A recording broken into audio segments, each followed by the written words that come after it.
The Commission for Independent Education has changed the way schools will participate remotely in meetings. Moving forward, CIE will be using Zoom Webinar, and there are a few differences to be aware of. The first process to be aware of is registration. When you click on the invitation link on CIE's homepage, you will be taken to a registration page. This page has 5 questions that must be filled in: first name, last name, email, confirmation of your email, and organization name. After you register, you will receive an email that includes the Zoom link to access the webinar. Please do not share this link, as it will only work with one device per registrant. If you have multiple people calling in, they should all register individually. On the day of the meeting, we advise you to have only one device in the room. Multiple devices in the same room can lead to audio problems that make it difficult for the commissioners to hear you and for you to hear them. If you have multiple people from your team on the call, they should all be in separate locations. When the meeting starts, all of the schools will be listed as attendees. Attendees cannot display their video camera and cannot turn on their microphone unless asked to do so by a moderator. But attendees can ask questions using the Q&A feature. Please note, questions are displayed publicly, so do not put any sensitive or private information in the Q&A. During the meeting, when your school is recognized, you will need to raise your digital hand, which will help moderators find you in the list of attendees logged into the meeting. When this happens, you will be asked to unmute your microphone. Once you unmute yourself, you will be able to speak. If you call in using a phone instead of a computer, you can raise your digital hand by pressing *9 and unmute yourself by pressing *6. Thank you, and we look forward to seeing you at the next meeting.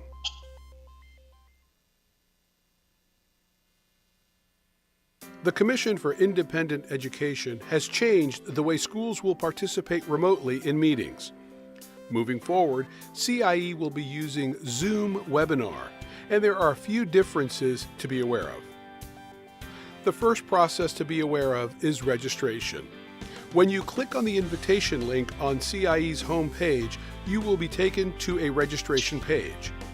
This page has 5 questions that must be filled in: first name, last name, email, confirmation of your email, and organization name. After you register, you will receive an email that includes the Zoom link to access the webinar. Please do not share this link, as it will only work with one device per registrant. If you have multiple people calling in, they should all register individually. On the day of the meeting, we advise you to have only one device in the room. Multiple devices in the same room can lead to audio problems that make it difficult for the commissioners to hear you and for you to hear them. If you have multiple people from your team on the call, they should all be in separate locations.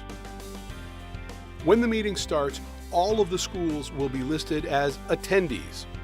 Attendees cannot display their video camera and cannot turn on their microphone unless asked to do so by a moderator.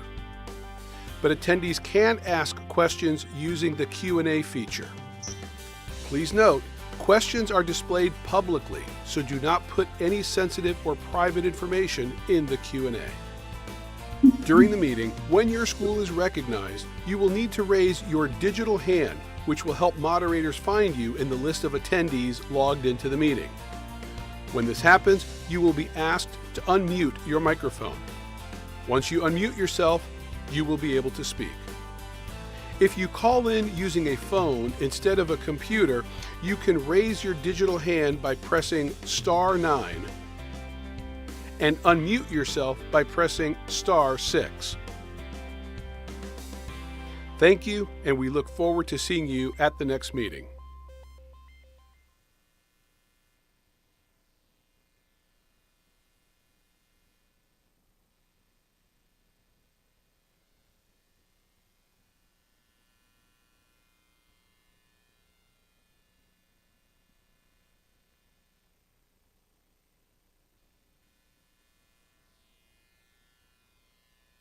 Good morning. Good morning. I can never tell if we're live or if we're just in our own space. It's being recorded because I heard that about 8:35.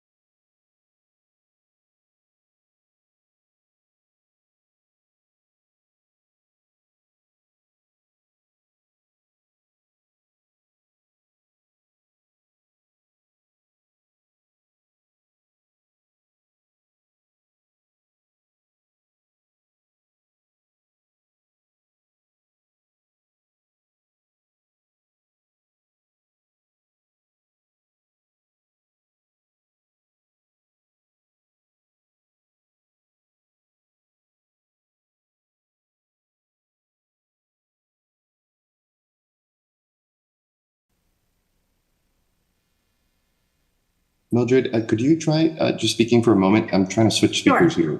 Sure. Does that help? Perfect. Thank you so much. Very good. Why don't you do the handoff at number 2 for welcome, and I'll pick up on the welcome. Does that work for you? Sure. Okay.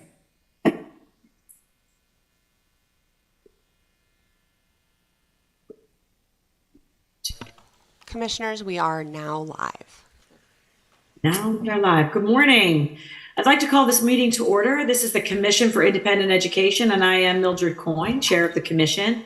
We are meeting virtually via Zoom. Today is March 31, 2023. Ms. Hood, can we have a roll call, please? Yes, Commissioner Coyne, Present. Mr. Williams, Ms. Whitaker, Commissioner Cross, Commissioner Taylor Ellis, Present. Commissioner Marty, Present. and Commissioner Stefano. Present.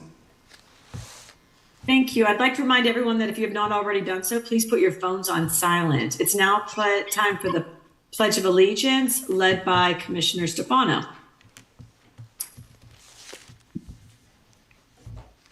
I pledge allegiance to the flag of the United States of America and to the republic for which it stands, one one nation, nation, under God, indivisible, liberty and justice for all. Thank you. I am going to actually take a pause here and pass the gavel for the day over to Commissioner Sharon Taylor Ellis. I have some family situations that will have me coming in and out of the meeting today, and I think for the least disruption, it will be best if we have another fellow commissioner chair the meeting this morning. So with that, I am going to turn the meeting over to Commissioner Taylor Ellis. Thank you, Chair Coyne. Hello, everybody. Welcome. Thank you for joining this meeting. This meeting has 2 viewing options as follows. Please use this option 1 if you wish to view the meeting. Navigate to the Commission's agenda info. You already have this info, so I'm going to keep going. When registering, please note the following. A registration is required for each user, as shared logins are not permitted. When registering, please enter your school name as it appears on the agenda in the designated organization box. This will assist in identifying schools during the meeting. The confirmation email contains instructions for dialing in to the webinar for users desiring to call in. If your school is called, please raise your digital hand and unmute yourself. During the meeting, please ensure that your device remains muted unless you are speaking with the Commission. It is recommended that you only use one device, be in the same room at one time. If multiple devices are nearby, please be sure to silence the volume and make sure they are muted. This will prevent any feedback during the meeting. For users who use the dial-in feature, you can press *9 to raise your hand and *6 to mute your phone. For technical assistance, please use Zoom, technical website link emailed in the instructions. And thank you for joining us today and welcome. Due to this meeting's virtual format, we will forego the introduction of visitors. Today's agenda will be the consideration of licensure issues relating to non-degree granting institutions. A, institutions ordered to appear back before the commission, there are none. In section B, application for provisional license, there is a write-in to the agenda. Number 10 will be Education Institute of Tampa Family, number 12577. Commissioner, these materials can be found in the addendum to the agenda. There are 10 items in this section. As these are all new schools, we will take these items individually. The next institution is number 1, Addictive Beauty Academy, LLC, Castleberry, number 12660. Staff recommendations have been provided. If you are here from the institution, please raise your digital hand, unmute, and introduce yourself. Good morning. Good morning. My name is Angel. Are you there? Yes, we are here. We hear. I lost the video.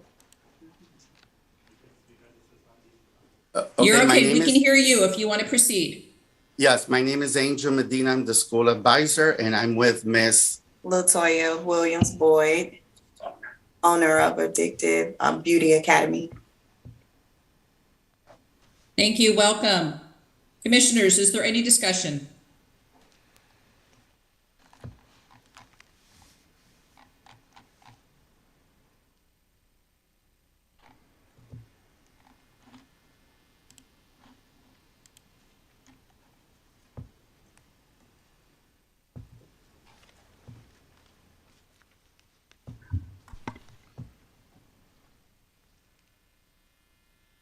I'd like to ask the staff to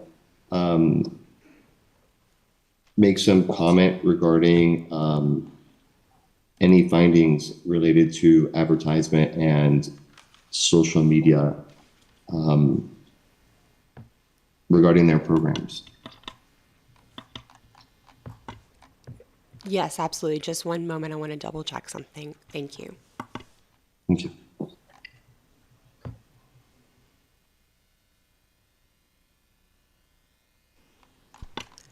There was some level of advertising going on, obviously prior to licensure, hence the contingency in the request.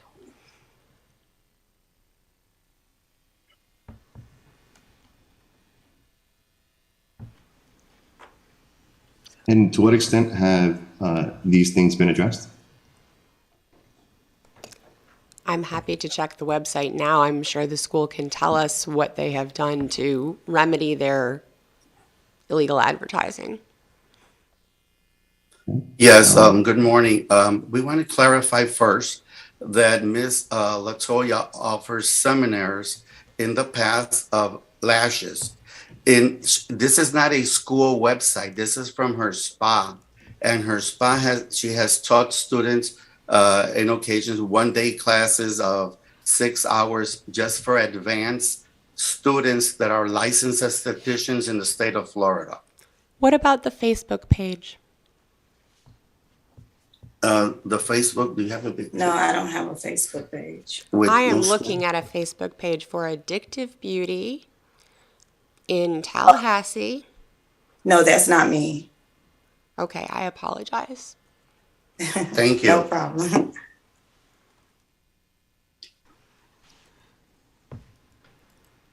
Any other questions? Any other discussion, commissioners? Hearing no further discussion, is there a motion to accept the staff's recommendation to accept the provisional license? So moved. I move.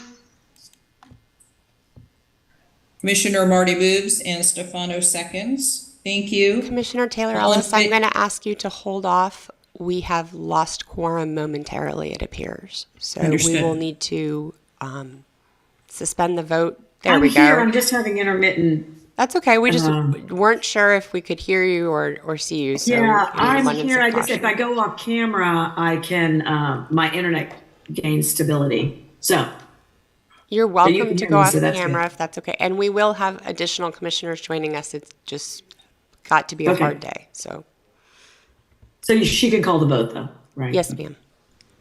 Perfect. So we have a acceptance by Commissioner Marty and a second by Stefano. All in favor? Aye. Aye. Any opposed? The motion to accept staff recommendation is adopted. Thank you so much. Thank you. Thank you. The next institution is Feeding Tampa Bay Fresh Force Training Program, Tampa, number 12569. Staff recommendations have been provided. If you are here from the institution, will you please raise your digital hand, unmute, and introduce yourself. My name is Thomas Mance. I'm with Feeding Tampa Bay. I also have some colleagues with me as well. Good morning. Good morning. Commissioners, is there any discussion? So I'd like to have the school explain their articulation agreement with Sage Trucking Schools, and what's that relationship? How does it work?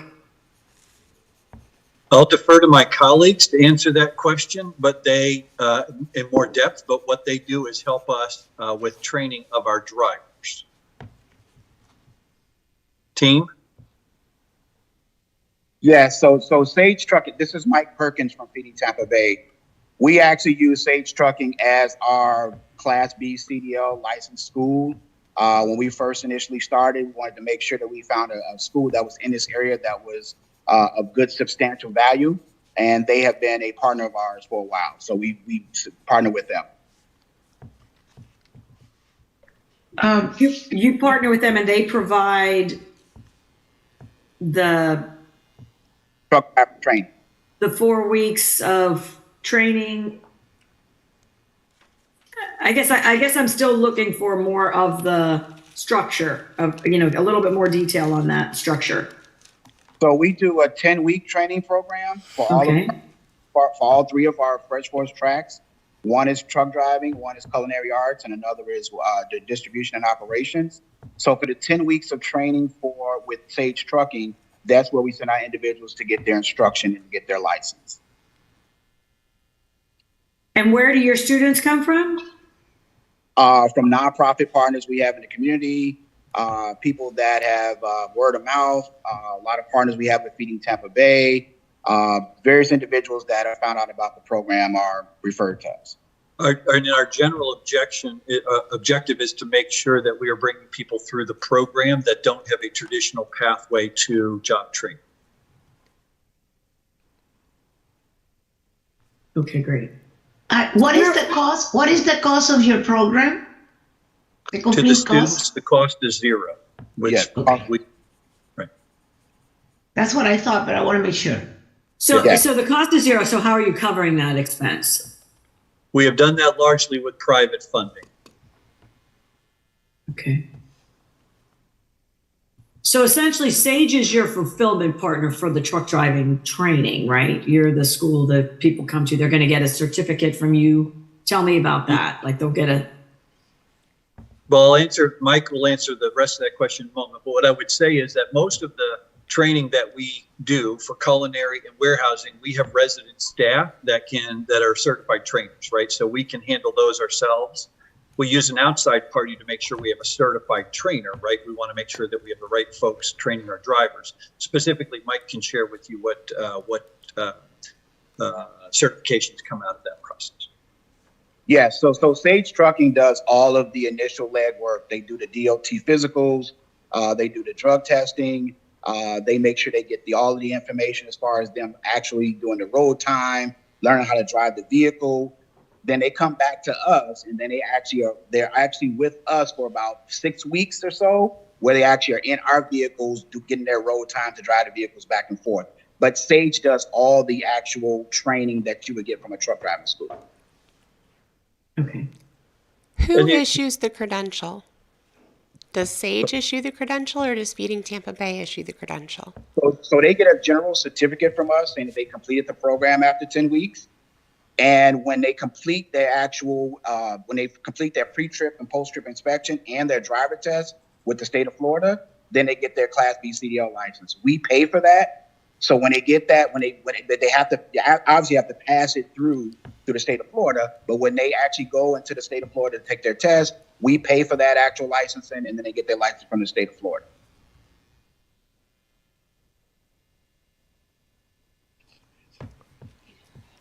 Okay. It's a really interesting model. So I applaud you. I mean, I love what you're doing. I'm really interested in it, honestly. I think that, giving people access to a CDL, culinary arts, and distribution and so do you have people that go through all three, or or is it one or two, or do they just do one? We work with them in advance through some pre-screening and original conversation to help them understand what they're best qualified for and likely to be successful at. But we do want the student to choose a particular track that is most attractive to them. The other thing, Commissioners, that we provide, which is listed as specifically as those other items, the 3 degrees, is we also, 20% of their time is also spent on social skill development. Because one of the things we understand with the population of folks that we're serving is they also need significant investment in how to manage their finances, how to work in an organization, how to be successful in having difficult conversations. All of these we work on just as much so that our graduates are prepared for success in their future careers. Okay, great. Thank you. This program sounds very exciting. So thank you for sharing all this with us. You had mentioned that it's funded largely through private funding. Could you expound is that just philanthropic dollars, or is that kind of corporate sponsorships? I mean, what? It's a little bit of both. So we have had corporations that are interested in making sure that there is a positive job training program in our community, so they would have helped. Our original funding came through philanthropy, through a couple that saw the investment in long-term outcomes for folks that had, again, non-traditional pathways into job training was important. And so we probably have had, I would say, probably 12 to 15 different funding organizations that have supported the program. Fantastic. Your enrollment agreement. What is the population that you're targeting for students? How do you find the students? Yeah, so we work hard, as I said, we work very hard to make sure that we are an organization where folks that don't have a traditional pathway to a job can come. So we work with, for example, kids aging out of foster care, people who have a difficult resume or a lack of education, or folks coming out of incarceration. So we either surface those candidates ourselves, or we use some of our other partners in our community that are working with at-risk or challenged folks. And then we also have had a fair amount of word of mouth. There have been a few stories done on us in the news, and so we have folks that come to us directly on their own. And then, interestingly, a lot of our students refer partners and friends to us. So we're always oversubscribed, meaning we have more folks that want the class than we are able to handle. And then I think the next question you're going to ask was, generally we run a class of 25, but we pre-screen about 40 or 50 to ascertain who's most ready to participate and be successful in class. The others that don't qualify, we put them on a waiting list until we run another class so that they can be ready. We work with all of them to make sure we're resolving the underlying issues that they may have in their lives, because again, we want folks to be successful. So we use our team to help them manage their way through other issues that might be childcare, or transportation, or other things that typically inhibit success. Thank you for that. I mean, you're articulating providing social support and navigation as we oftentimes hear that as called the social determinants of health, but inevitably, as you're implying, they're also the social determinants of career mobility and economic mobility. So we could say that they are the social determinants of employability. It seems like you're addressing this. Yes. Yeah, we have a very high graduation rate, which we're proud of. But the thing we're proudest of is that we have a very high continued employment rate. So we study longitudinally the numbers that we've put through the class thus far. We're seeing close to, I think it's a little over 80% are still in the jobs that they took when they came out of class. And to us, that's a terrific outcome, because that means we're really changing the long-term arc of someone's personal circumstances. So you've already had students, have you been treating that as a contract training program? I don't understand contract training. Sorry. I'm trying not to be ugly. I think this is an incredibly important and valuable program. I'm just a little unclear. You're before the commission for provisional licensure, but it sounds like you've already had some number of cohorts of students prior to licensure. Are we understanding correctly? Sure. We have. We wanted to understand how to do this. We wanted organizationally to develop the skill set necessary, build out some of the different areas of capability. It was not something we had done before, so we used private funding to help us do that. I think before we would ever come before you all, we'd want to make sure that we could do this successfully. Just so that we're clear going forward, and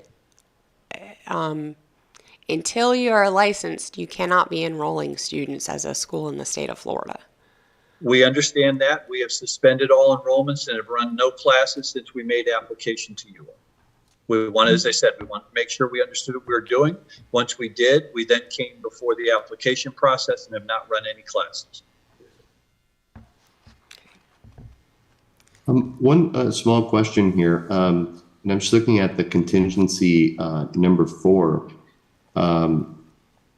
Apparently, your catalog says the students must complete 85% of the program length. Could you speak to that? I mean, what is the relationship between the duration that you're requiring and what's required for this kind of certification?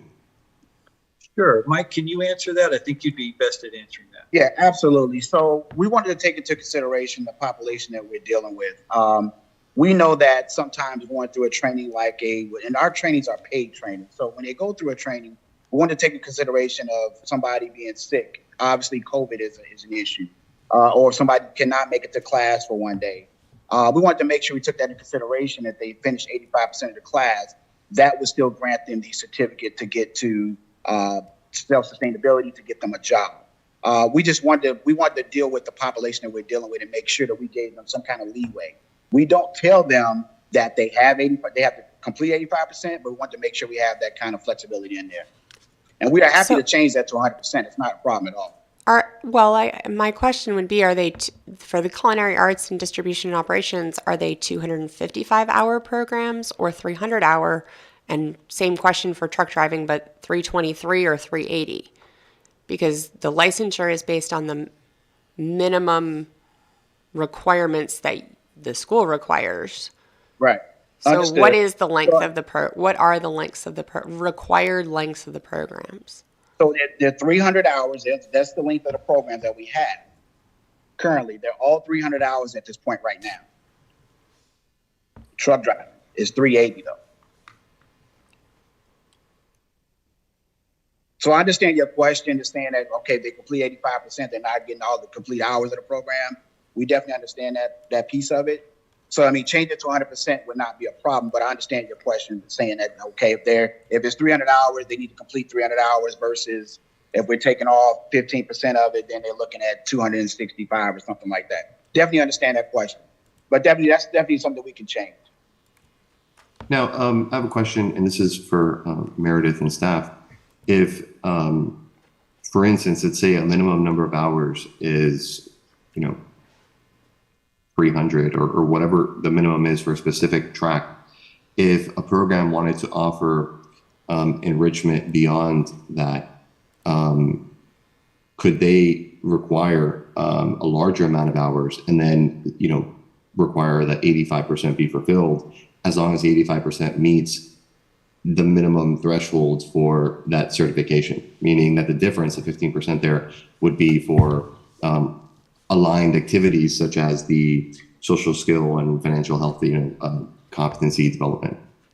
From a procedural perspective, each program has to be licensed based on its actual hours. How the school handles attendance policies or makeups or things like that is certainly at the discretion of the school. But we must license the program based upon the minimum requirement, i.e., if it is a 300, and I do not believe that any of these 3 programs have required clock hour minimums for their certification. But that's why I went to, is it a 255-hour program? Is that what's required? Or is it 300 hours that's required? Right. So could they, for instance, put the 85% number as required for official purposes, but advertise it at the 100% hours that are made available to students? So we would then license a 255-hour program. And if there were supplemental courses to be taught above and beyond that, that would be at the discretion of the school. It would need to be licensed as a separate program. The supplemental courses? If it is a supplemental program. Now, that because this is not necessarily your most typical situation, that gets a little fuzzy, but it is based on the minimum clock hour requirement that a student must have to graduate. Understood. I think that part's clear, but I think what is ambiguous So to yes, me we could license a 255-hour program. They could have supplemental courses that are optional. I think that answers the question. Because it's not a distinct program. Right. Right. So now, just returning back to the school, that's an option for you to consider so that you can maintain the flexibility, but still kind of fulfill the requirements for consistency in terms of what you're reporting to us and accountable for. So yes, sir. You and can, I think yes, yeah. sir. Yeah. I would also share that, as Mike mentioned, we do understand the population of folks that we're working with, that they have life challenges that probably are above and beyond others. We also find there's a fair amount of students that make up coursework at other times. And so the ultimate outcome, obviously, is the certifications that they achieve, and they have to put in the required work to do that. I want to comply with the way the Florida Department of Education sees this, and will do so. But our goal is students that are well qualified to move into their respective fields. Perhaps distinguishing between required and enrichment would achieve that and still allow you to provide the robust wraparound approach that you're currently offering. Yes, sir. And 255 hours would be more than sufficient. And, I think we knowing us, we'll continue to go above and beyond that, because this also doesn't count the time that our colleagues spend with our classmates to try and, again, offer additional services and support and particular individual, person-to-person care when someone is, making their way through. So we certainly, again, we want the student to be successful and do everything that we can to make that happen. Thank you. And to Commissioner Stefano's comments and questions, as you go through provisional to be licensed, as we review that, we will look at retention. So if they're dropping at the 80% and that's not fully complete, obviously that will hurt you. So good conversation here and advice to have the program be 100% completion so that your retention numbers are accurate and reflect reality. Totally understand that. Happy and confident we can comply. Yeah. Perfect.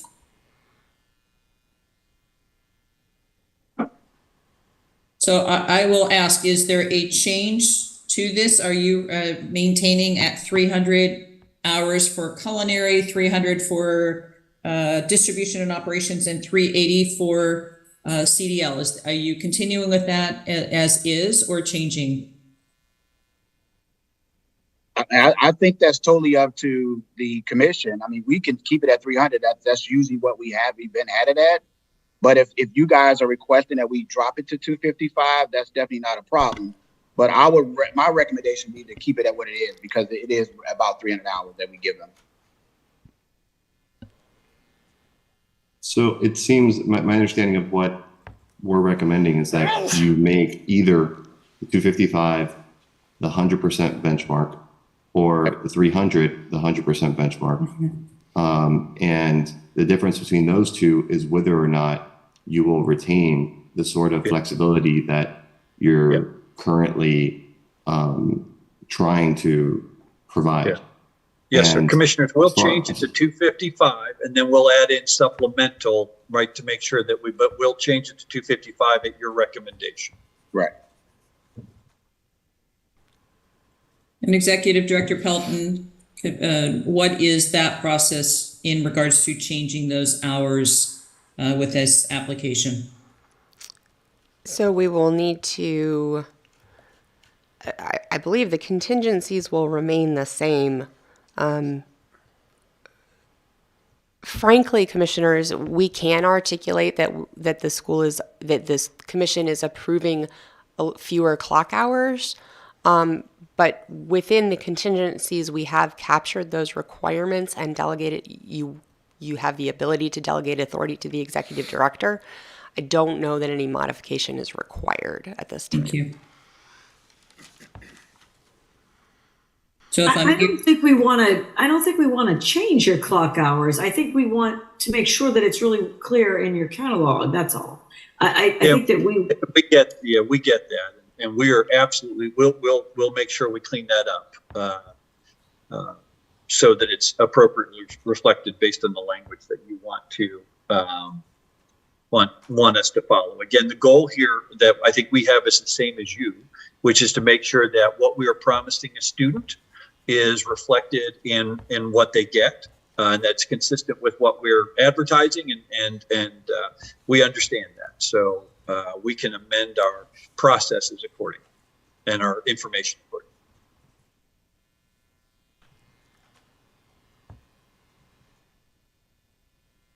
So, Executive Director Pelton, are we approving with option one where no changes to staff recommendation? Is that our next step? That would be my recommendation at this point. Okay. Any other discussion from anyone? And good morning, Commissioner Cross. Good morning. Thank you for joining. Absolutely. So hearing no further discussion, is there a motion to accept the staff recommendation? So moved. second. Thank you. First from Stefano, second from Coyne. All in favor? Aye. Any opposed? Thank you. The motion to accept staff recommendation is adopted. Thank you very much. Thank you all. We appreciate it.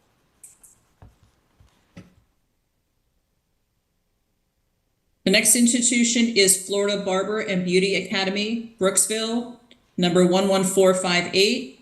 Staff recommendations have been provided. If you are here from the institution, will you please raise your digital hand, unmute, and introduce yourself?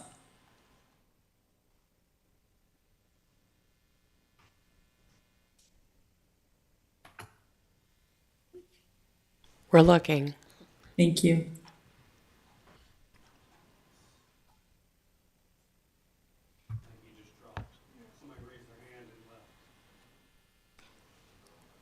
Someone raised their hand and dropped, so they may rejoin if there is any discussion, or the commission can feel free to table this and return. They have rejoined. Technology, ain't it great? Hey, how are you guys doing? This is Anthony with Florida Barber and Beauty Academy. I'm here with my partner. My name's Ricardo Iglesias, and we're here with Florida Barber and Beauty Academy. Nice to meet you guys. Good morning. Good morning. Commissioners, any discussion about Florida Barber and Beauty Academy?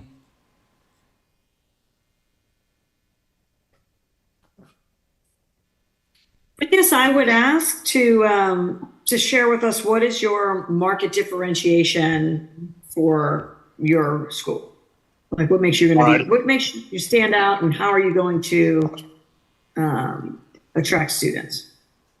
Well, I'll tell you, I did teach at a local school in our area, and I feel that most of the schools in the beauty industry are more leaning towards the beauty side. And, you know, I'm not saying there's other schools that aren't doing the barbering as well, but we're leaning more towards giving the barbers a little bit more time and dedicated education towards their program.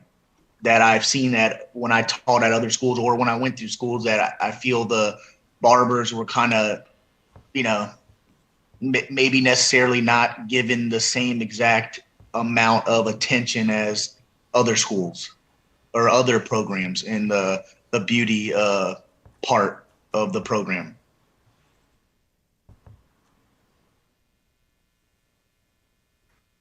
I'm not seeing in you can see me looking into information here. Are you associated with a barber shop, or is this an independent school without a barber shop? This is an independent school without a barber shop. Thank you. Okay. And my question was, how are you going to approach? I see that you're going to try to get to people who are more interested in the barbering side, but I still want to follow up on the other question about how is your marketing plan? How are you going to reach, what are your plans, how to reach these people? Well, you know, we will go to local barber shops in our area, and because I know that there are people interested that go into barber shops that would like to go into barbering, but maybe they don't know the exact place to start. So we'll get in contact with a lot of the local barber shops and social media as well, and get involved with local high schools and you know, other areas in our community to try to get our name out there and to people that are looking to become barbers.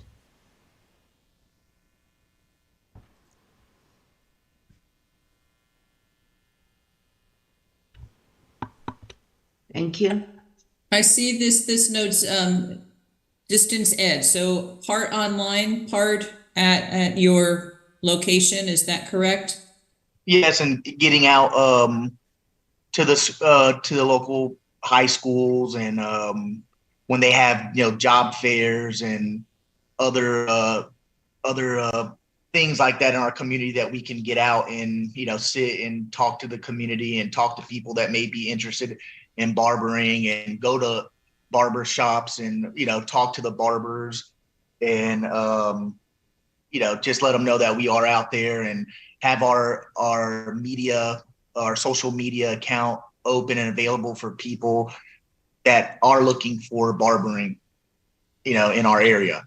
And I'm actually asking, is there there's an online component of your educational plan? Is that correct? We are looking towards that. We haven't, you know, done anything with that with our program that we're going to be doing with. It was mainly during COVID. We thought it was a good idea to have an online program. We can only do, I think it's 30% of the program online. So we may just you know, move away from that and just have a full, you know, just full hours at location. Do you expect to do, you're going to have some chairs for the practical part of the program at your location? You got enough space for that? Yes, ma'am. How about money? I understand that you haven't bought equipment yet. You're not in business yet, but how much? So when you get your license, how much are you planning on spending on that equipment for your students?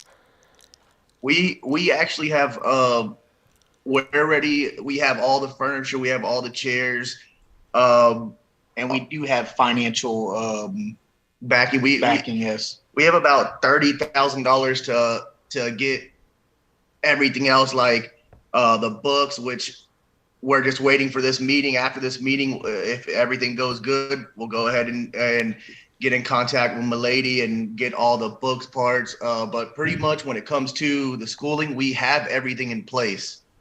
Great. I saw $2,500 worth of equipment and wasn't sure. So thank you for clarifying. No problem.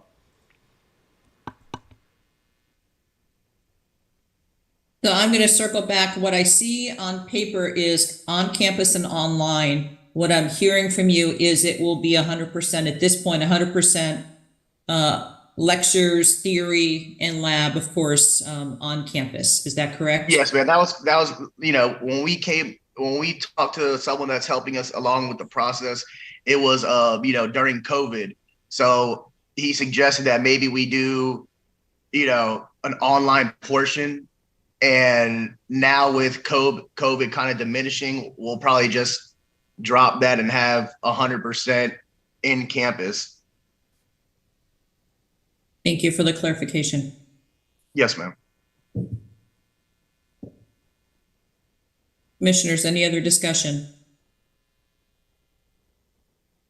I think that the online piece, I think that you need to, I don't know, I heard a lot of, we may do this, we may do that. And I think that you're either gonna, if you're not doing online, I think that that's important to know, because I don't know that I heard that you have the capacity to do it or the willingness to do it. So if you're not doing it, we just need to know that We will not be doing it.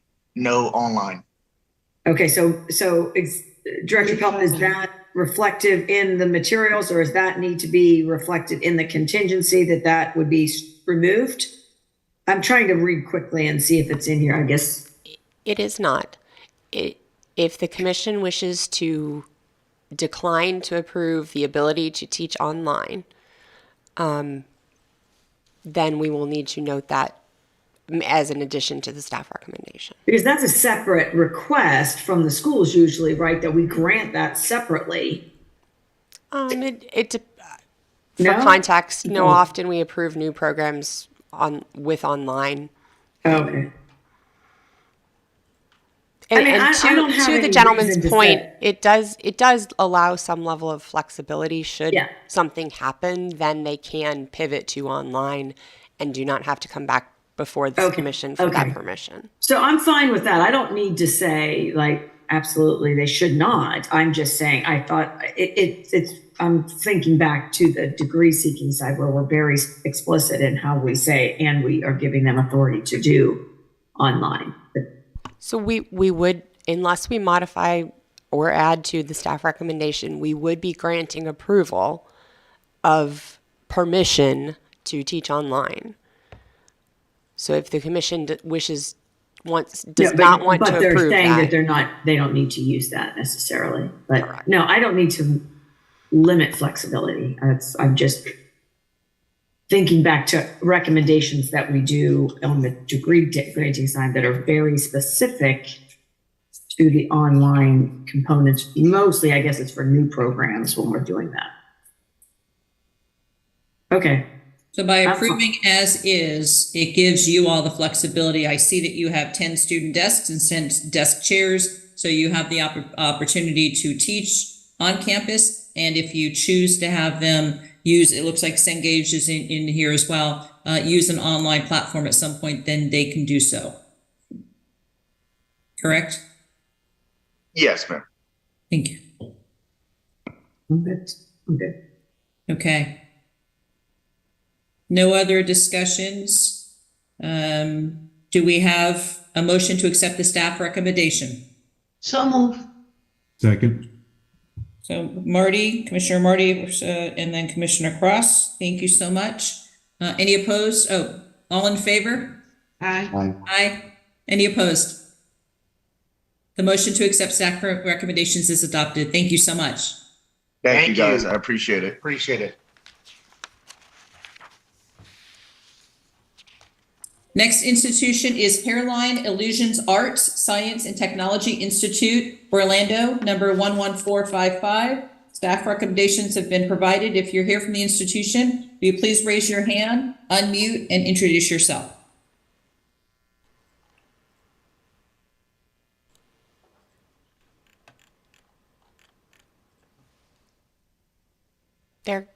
There are folks here from the institution. They are being unmuted momentarily. Good morning. Can you hear me? Yes, good morning. Okay, good morning. My name is Egypt Lawson, and I am the president and operator of Hairline Illusions Art, Science, and Technology Institute. Good morning. Good morning.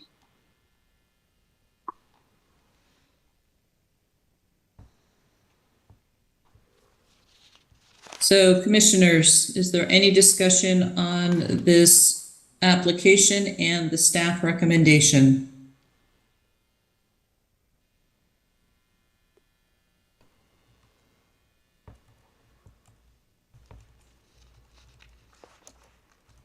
Can you talk a little bit about your physical space, where your labs are, and Well, basically, we are a manufacturing facility in New York City. So we've been open since 2004. The facility in Florida, where we're going to have our capstone projects, which is part of our program, mainly taught online virtually, is approximately 300 square feet. And we can expand to at least 1,200 square feet if needed to house the students during our capstone projects. So is this an online program or an in-person program? Both. Basically, we teach virtually online, and we have our capstone projects when the students come to Florida. Well, will come to Florida once we start teaching here. And we will go through the capstone projects, which are making the prosthesis and wigs in person. So, okay. So in reality, it's an online program, but how many hours is the capstone project? And is that a critical part of the program? Mandatory? Yes, it is mandatory for the students to attend the capstone projects. And the program length is 1,160 hours, 61 weeks, 19 hours weekly. For the capstone or for the entire program? No, for the entire program. Yeah, but my question was how many hours is the capstone project? 120 hours. 520? 120 hours. And that's the Okay. last part of the program, just to make sure the students learn everything and we can see everything in person. And sorry to interrupt, Commissioner Marty. Just wanted to clarify, that's for the wig making program, right? Yes. Okay. So the prosthetics, that would be 40 hours? Yes. And going back to the space, I know you said you have 350. The catalog, I believe, says 145 square feet, and you're starting, 13 to 25 new starts per week. That seems, you would probably need that. I mean, it sounds like you need the 1,200 square feet as soon as you have that capstone meet with that many students. No, the capstones, basically the way we are actually going to, which has been working in New York City for us, all the students do not attend capstone together. So we take at least 20 to 40 students at a time during capstone, and we can definitely seat 20 to 40 students here in Florida if we need to. We have more than enough room, and we can expand in the spaces. We did send a letter from our landlord stating that we are eligible, we're eligible to expand, and we have the space here that already have the tables and chairs and facility to actually teach the classes. The students bring in all the supplies, the portable supplies to the class. So it's not like we have to have machines and supplies here during the capstone projects. So it sounds like the 145 square feet could not suffice, that you need to move to that expanded space in order to fit the 20 to 40 students in those capstones. We can, yes. Are the 20 to 40 students doing the capstone activities at the same time, or is there a rotation within that group? We do have a rotation process, but we have 4 instructors, and each instructor can actually teach up to 20 students. So it can be together, but we're starting with 8 students if we can in Florida. So we're going to start small and grow from there.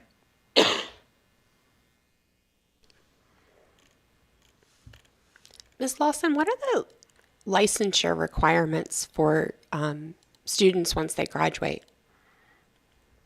There aren't any licensure requirements. We have been teaching cosmetologists in New York City because we became popular after being featured in the New York Times and Vogue magazine. So that's when we started teaching our classes. But a lot of the students used to take the classes and they started their own businesses. So that's when we started paying students to take our classes. Okay. So I heard that you run a distribution a manufacturing facility.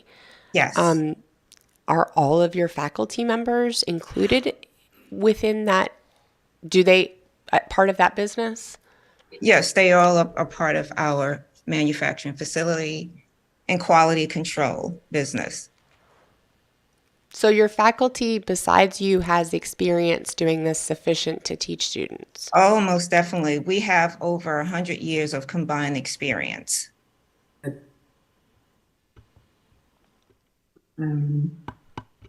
But combine, I mean, that it's so helpful. It's so Meaning break that, down. okay, let me just, Putting all sorry of to it together cut you in off. one experience doesn't help. Meaning that I have 30 years experience, just to break it down so you can, instead of just stating that, I bring 30 years of experience to making wigs and prosthesis. Ken Lawson brings 17 years. Lillian Velasquez have 40 years altogether. Dr. Bento Masani has 25 years of experience, and Catherine Miller has over 30 years experience in hair replacement. And what's the tuition? You said you pay students to take it, but I got confused by that. So what is but then in your documentation it shows that there's a tuition. Doesn't tell me what No, this is how we started teaching in New York City. This was in 2009. We would like to, of course, open a school here, but in New York City, I was stating, how it all started. And we started paying students, meaning that we had like an internship program, a paid internship, to take our classes and learn so that way we can build our factory in New York City. And so we did. What are the tuition fees for Florida? Okay, the tuition fees, let me just go back to that. Just want to tell you exactly. Oh, I'm sorry. I just found it. Prosthetics is $6,000. Okay, great. Thank you. I was going back because I know we did update. We updated the tuition fees. Oh, okay, so it's not $6,700 for prosthetics and $18,000 for wig making? No, we updated that. Sorry. Let me just I just have to bring up another because we did send the updated file. Okay.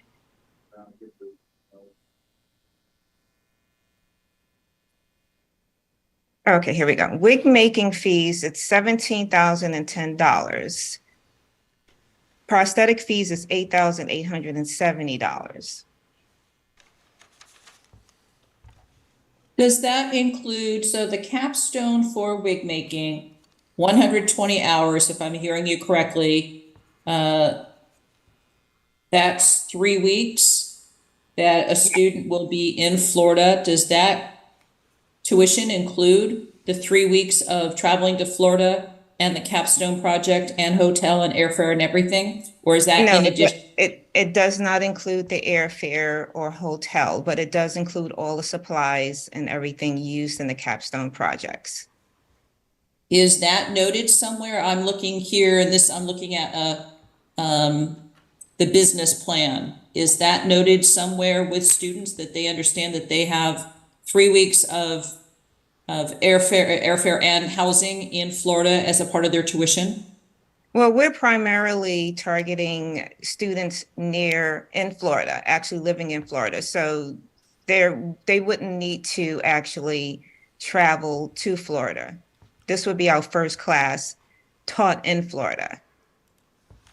Okay, so the demographics of your students are all based then in Orlando or the Orlando area? This is where we're starting, yes. Okay. Starting our school in Florida, targeting and advertising to students in Florida. May I? Okay, I have a question because it's a fairly high tuition. What is the salary that these individuals will get upon completion? What is the pay? What is the advantage? What kind of position will they be able to do? Sure, I'm glad you asked that. Basically, our students have been very successful after they graduated from school. They earn from $107,000 per year to $95 per hour. Our previous students have been featured, with Oprah, from different types of programs on television, films, as well as they work with the insurance companies where the insurance companies pay them to make the prosthesis. So it's very lucrative for all of our students. And plus they also sell, we allow them to sell the capstone project. We actually sell the capstone projects for them, which pays from $1,200 to over $4,500 per capstone project, which goes directly to the student. All paid projects goes to them to help towards their tuition as well. Do you offer some sort of, do you offer federal financial aid in the New York program? No, we do not offer financial aid, but we have been paid by the Department of Labor. The Department of Labor has sponsored some of our classes in New York and paid for our classes for students. And is that the wages that you quoted there, those are for New York? Those are for your existing students in New York? Those are the average, no, not just for New York. We've had students from all over the world, and basically this is the average we actually got from asking students what are their earnings, because we can suggest an amount that they can charge. However, they do live in different states, in different parts of different countries, actually. So they have to, of course, work within the budgets of their surrounded citizens. So from asking the students how much, they're earning, how many projects they're completing, that's how we came up with the average I just told you.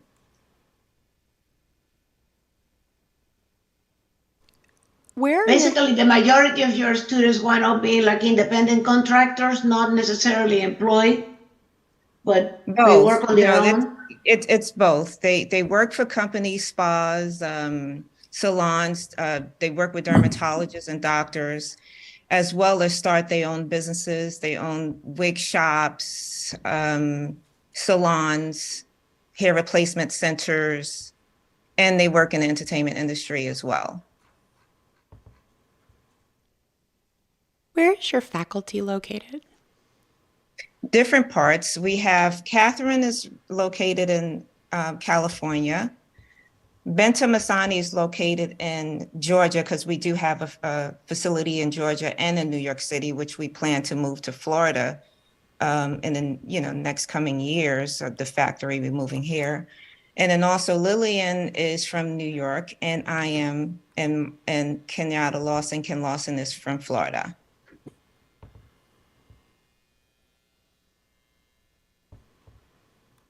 I'm looking through your catalog and I'm seeing a lot of notification to the students that they need to have a computer, a laptop, and then they're responsible for all their lab materials.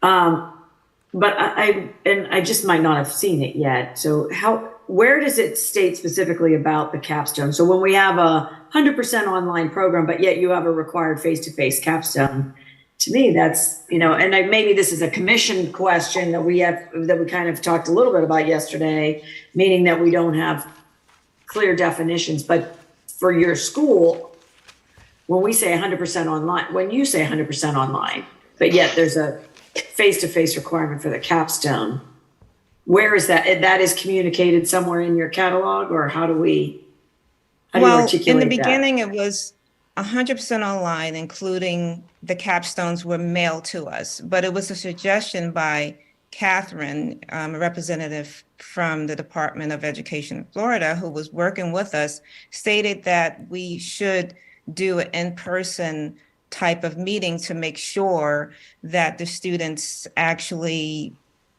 are able to manufacture the prostheses and wigs. We have always had the students mail the prostheses and the wigs to us, so that way we can do a quality control check and examine the wigs and the capstone projects. But we have changed it since then because it was a recommendation of Catherine.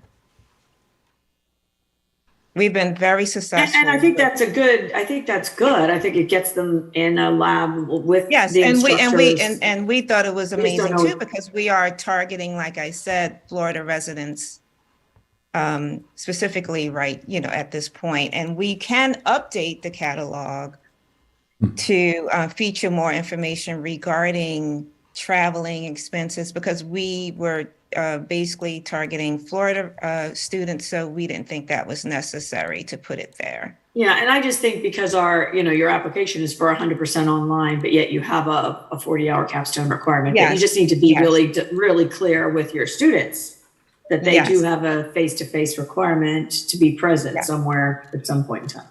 Madam Chair, it's in the enrollment agreement. Okay, thanks. The face-to-face requirement. And it's in the catalog on page 8.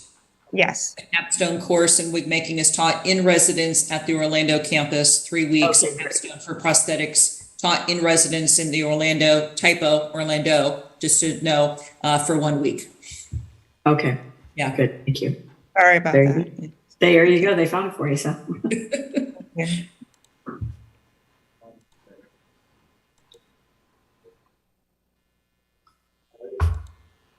What are I'm just flabbergasted that there is no certification for prosthetics. Is that true? Am I missing that? Did you say that already?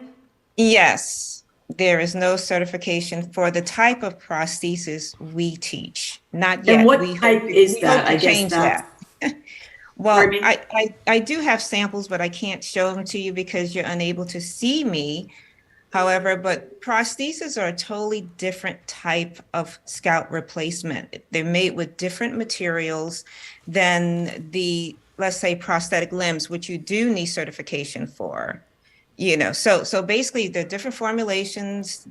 We use products that were approved by the FDA, so that way it doesn't harm the scalp of people like who are going through chemotherapy, who have sensitive scalp. The scalp changes. So all of our cranial prosthetics are basically made with those important materials used. Okay. Thank you. You're welcome. So are you offering the medical wig certification? We would love to offer medical wig certification, but we were told by Catherine that in order to offer a medical wig certification, that we have to have a licensed prosthetic engineer on our staff.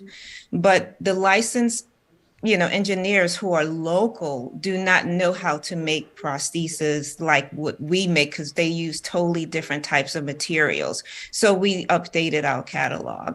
So your students will be making prostheses, but those prostheses will not be eligible for insurance payment. Is that accurate? Yeah, no, they are eligible for insurance, yes. But as far as our school offering licenses for prosthetics, she said that we were unable to do that because we don't have a certified licensed engineer, in prosthetics on our staff. But of course, I looked into it to hire someone, and none of them have experience and they're not willing to relearn, what they make, which are prosthetic limbs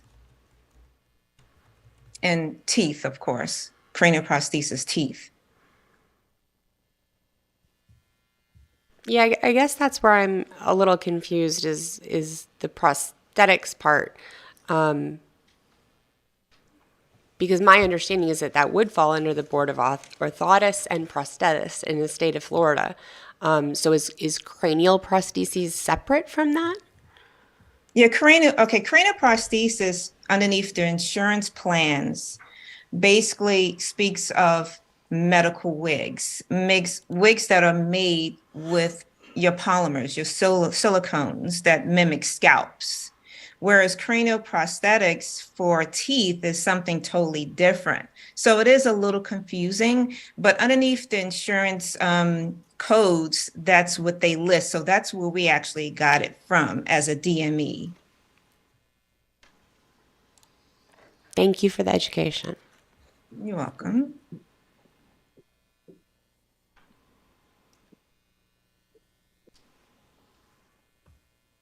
Any other discussion?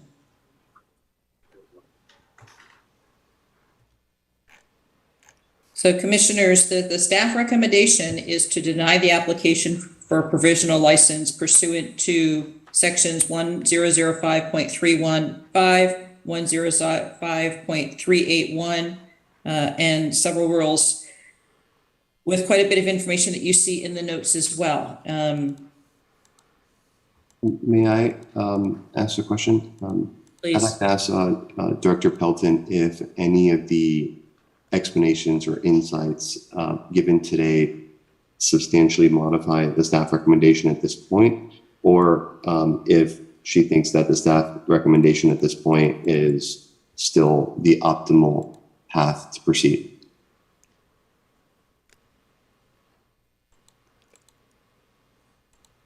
Certainly, it has taught me a lot of things, and that was a sincere thank you for the education.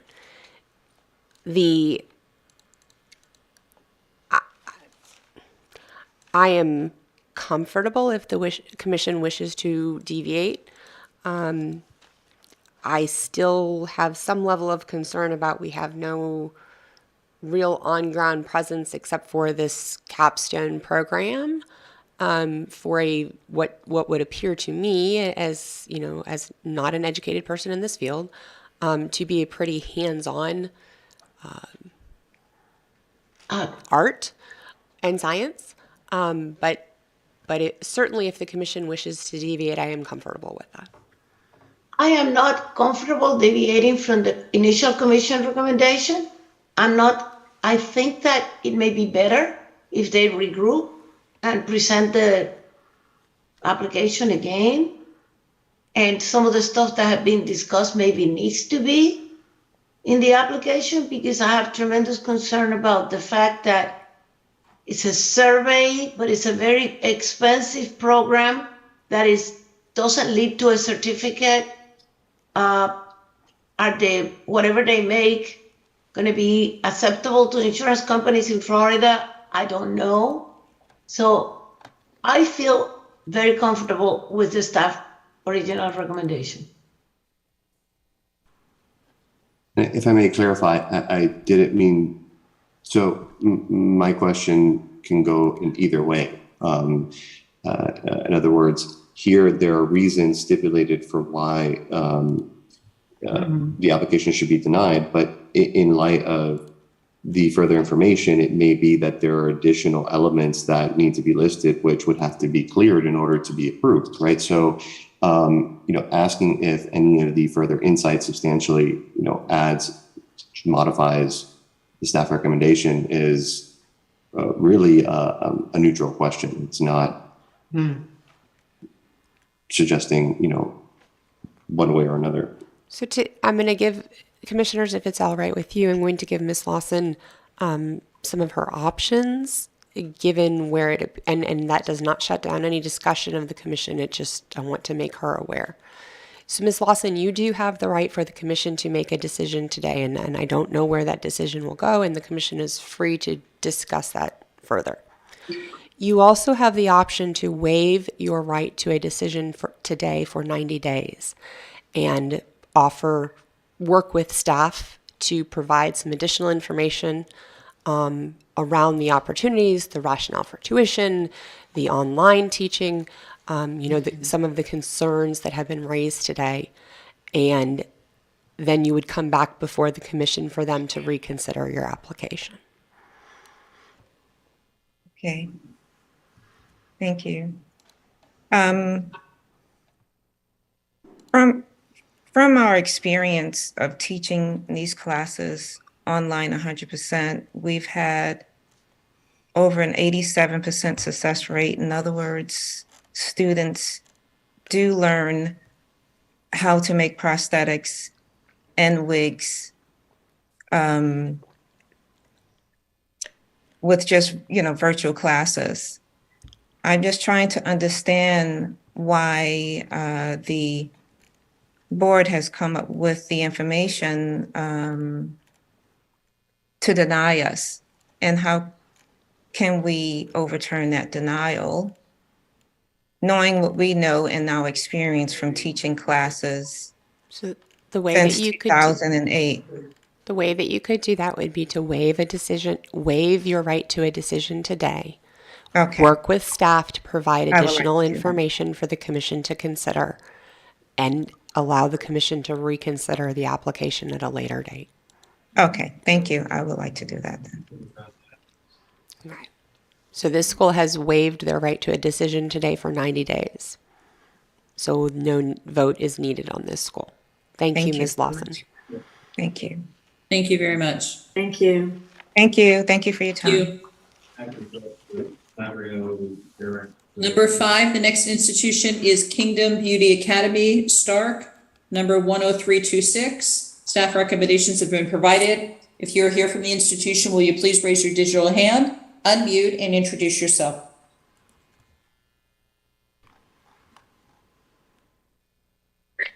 Hello, can y'all hear me? Yes, we can. Okay, hi. I am Crystal Sumter. I am the owner of Kingdom Beauty Academy and from Stark. Welcome. Good morning. Good morning. Commissioners, is there any discussion about Kingdom Beauty Academy?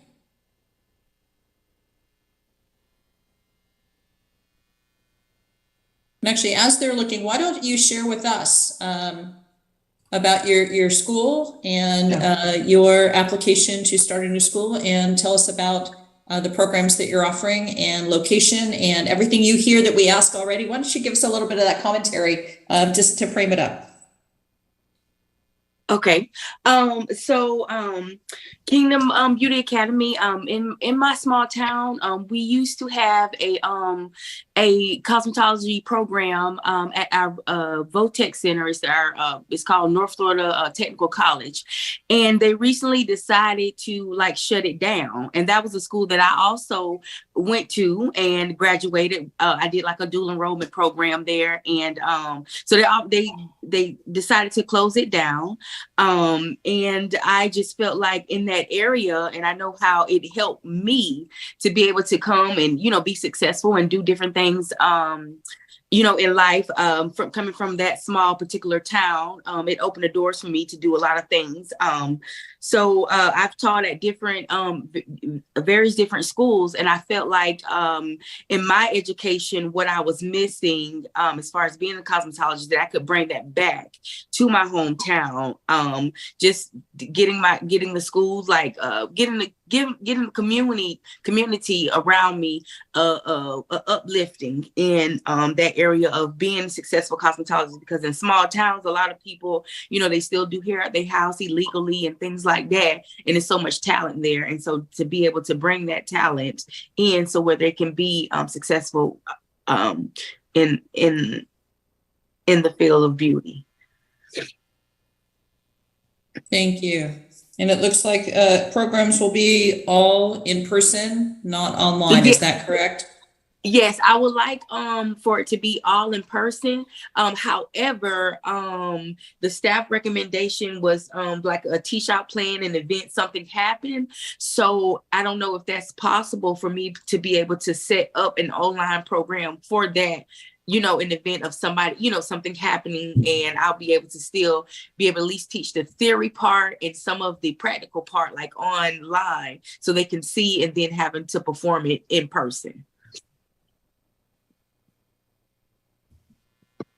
So can you share, I think it's good. It sounds like in your community, my question is usually what makes you different in your marketplace, but it sounds like your marketplace doesn't have a lot of opportunity. But it also, I'm a little concerned that you have so many programs that you're starting brand new, right? Going from barber, cosmetology, full nail specialist, restricted barber, skincare. What's your plan there, and how many students are you looking to enroll? You don't have a ton of working capital either. So what's your strategy? What's your plan? So my strategy is I'm not gonna be able to do like a big amount of students like in each particular program. For me to be able to keep the steady going, probably like 3 students, maybe a month in the cosmetology program. But I also do have a staff, which is like family members and, people that I know that's willing to help me with the teaching process until we, become afloat and become where we can like stabilize for the school. So I'm not going to have a lot of costs with like paying instructors and stuff like that, but making sure the students get exactly like what they need. And then just having some financial support also from family that can contribute to that. So we have the space for it. And so like I say, it's not going to be like huge classes that starts, like particularly like the nail, it's like a 240-hour program. And so probably like maybe 4 students at a time that can enroll and then go through the program. And then when the next class starts, it'll just kind of like keep in a flow like that. Have you considered, so you plan to start all the programs at the same time? That's also my concern, is starting so many programs. Like, have you considered phasing in programs as you get students in the pipeline before you say you're going to open with all of them? Yes, ma'am. Ideally, yes, ma'am. So we would. So the biggest 2 programs that we would start would be like the barbering and the cosmetology, because for one, there's barbering is not like we never had that program there in my community. So that's like the biggest program that we will kind of start out with, and then just kind of see what's in the air, like who's responding, like what's in the area is how we'll kind of like be able to match exactly what program we kind of will move forward with, like on consistent and flowing and starting first and second. And so on. Okay.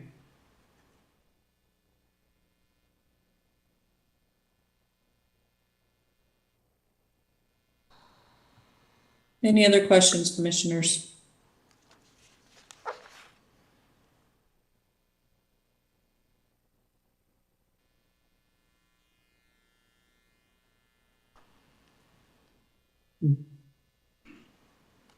Have you tested, do you have a good sense of your community's willingness, or how did you come up with these rates of tuition? I'm a little worried that you might, but I mean, I'm not saying that I'm not going to support you. I'm just saying, I'm not sure that if it in your community, if you're a small community, like you're saying, I'm wondering if your tuition rates are feasible for your market. Yes, ma'am. I what I did was I kind of matched it a little bit, tried to tailor it a little bit according to the previous school that was there.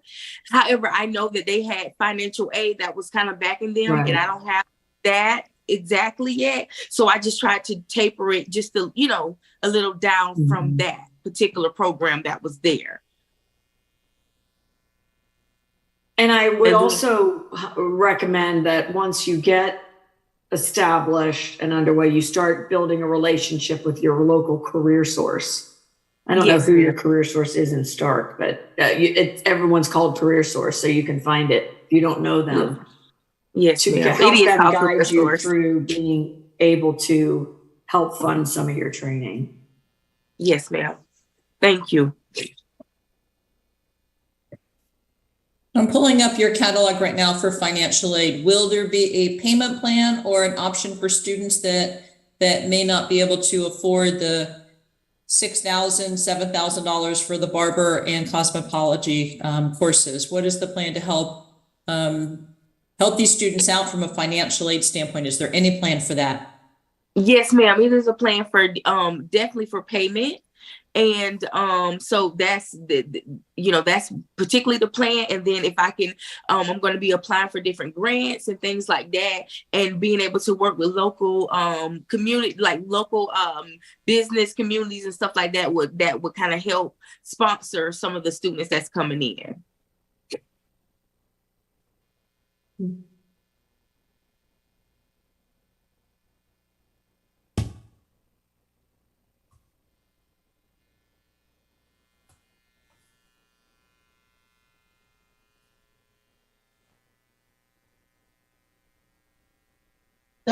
the commission has put several things that you would have to comply before the license could be granted. How are you guys ready to be producing these documents? Are you ready to answer all these questions? The new budget, etc.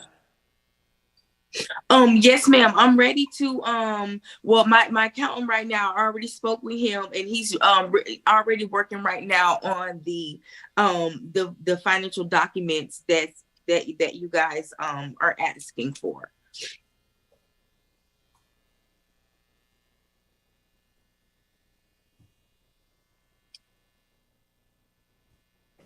Okay, thank you.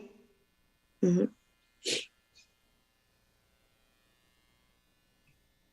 Hearing no further discussion, is there a motion to accept the staff recommendation and grant the professional license with the contingencies that are noted? So move. Thank you. Second. So moved by Stefano, second by Cross. All in favor? Aye. Aye. Any opposed? The motion to accept staff recommendation is adopted. Thank you so much. Thank you. How are we all doing on timing? Is it a break time or you want to keep going?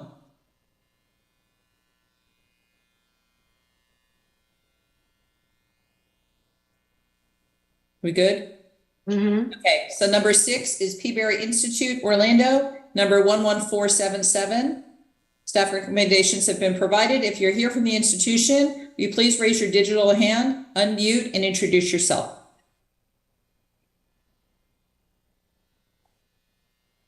Bob Harris, attorney with Master Capital in Tallahassee on behalf of Peaberry Institute. And I know Mrs. Carberry is on as well. Yes. Good morning. Thank you so much. Good morning. Good morning. Commission, is there any discussion on Peaberry Institute?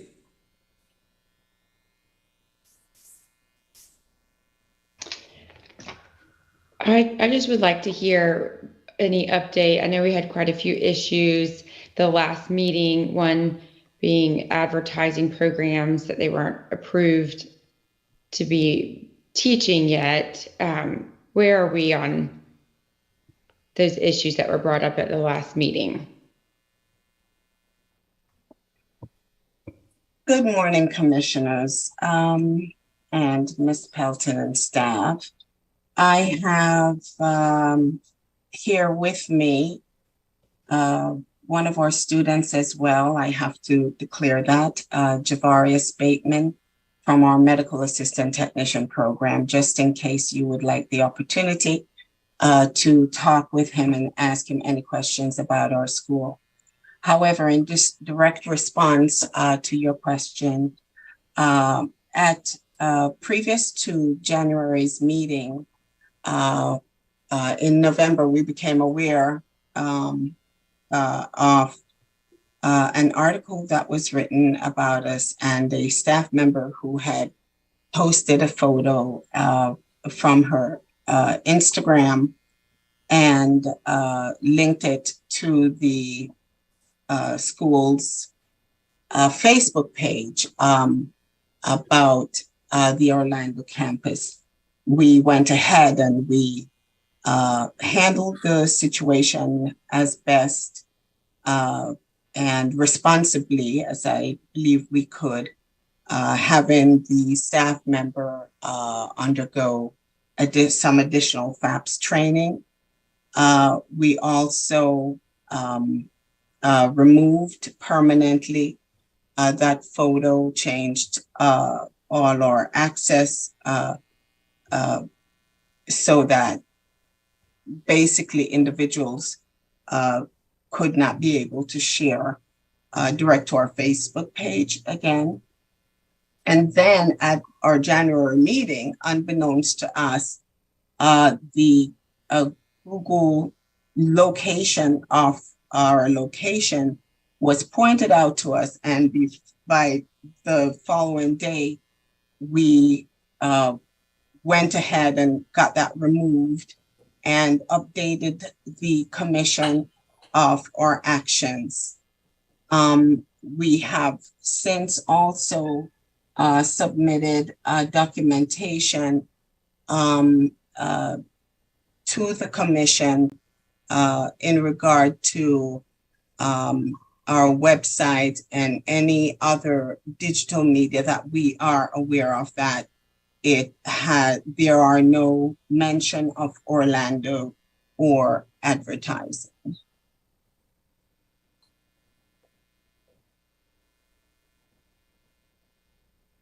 Okay, thank you.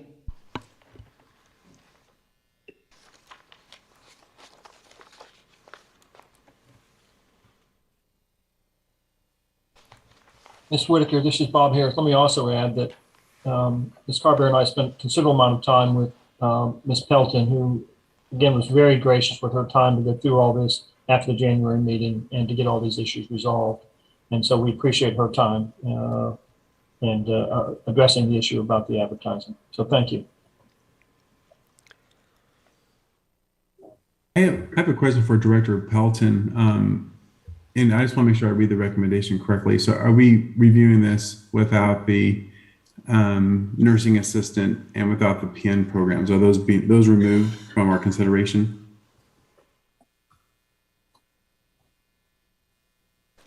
Thank you for calling that to my attention.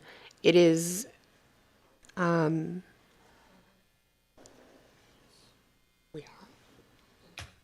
yes, we are. Okay. And just a follow-up question is concerned about the financials showing a negative net income, and we're expanding to this location. And when you remove those starts, you still have a budget of about 38 new students planned with little to no advertising dollars. So what is your plan for recruiting students? Where is your source of students going to come from if you're not really spending money on advertising? Thank you very much, Mr. Cross, for asking that question. In fact, this contingency for providing a financial statement is one that is going to be particularly difficult, seeing that my auditor has died. And they are only now just working on my federal financial aid audit. So my audit will not be complete until June. However, in responding to what access I have to funds, it is noted, even in my past financial statement, that although I had a $703 loss in 2021, we have more than over $1 million of cash that we have on hand. So in regard to having access to support sufficient access of cash to support our operations, we are in no jeopardy at all. We have cash and definitely positive working capital. So, the campus have been built out and ready for students since last July. As a good citizen, I have continued to pay a $14,000 a month rent, owing not a penny to the landlord, just being responsible. And we are really hoping that we will get the opportunity to open our campus as soon as possible. I really hate to plead my case, but it is of such utter importance. The location is also fully accredited. We've had 2 site visits by the Council on Occupational Education for the site, and they are only awaiting our licensure from the state of Florida. We have one final opportunity to not have to do the accreditation all over again if we are to get our license in hand by April 20th. So I am really at asking for any assistance that this commission, Ms. Pelton and her staff, can lend to us. And the reason I am taking this opportunity is because I have been licensed by the state of Florida since 2011. Throughout that time to this day, I have never had an issue with a low retention rate, a low placement rate, and have never had one complaint about our school, except for, as a matter of fact, this year we got our first complaint to the commission from a student who claimed we had not provided transcripts to her on time. As a matter of fact, the commission staff noted that never in her 17 years in that position had they received a response to a complaint so timely and efficiently, and the complaint turned out to be unwarranted because the student misled the commission in saying that in our catalog, we listed a 24-hour turnaround on providing transcript when in fact that was not so. Throughout all those years, I have had numerous site visits from the commission themselves and have had nothing of significance. Throughout that time, I've had another 6 site visits from my accreditors, from the VA, from CVIS, the Homeland Security, and have never. So I am hoping very much that, I could get the opportunity to open this campus.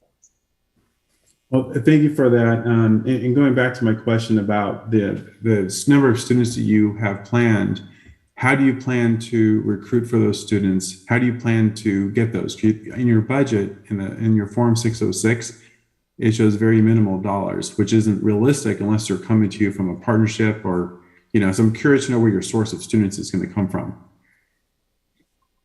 We are located, that location is located in a huge shopping center. That is one of the busiest I've seen. We have McDonald's, we have Burger King, we have Taco Bell, we have KFC, we have Costco, and it's embedded actually in a residential community of over 4,000 homes. And it's just in that small circle. Even with our Homestead campus, we do not advertise. Our advertising comes from direct referral from students. So because we are knowing that, we just need to open our doors. And of course, we will use our social media and just our presence there. Okay.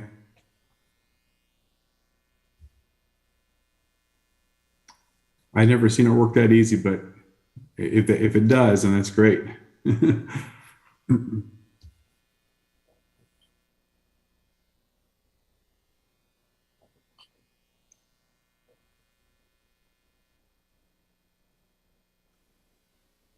Any other discussion?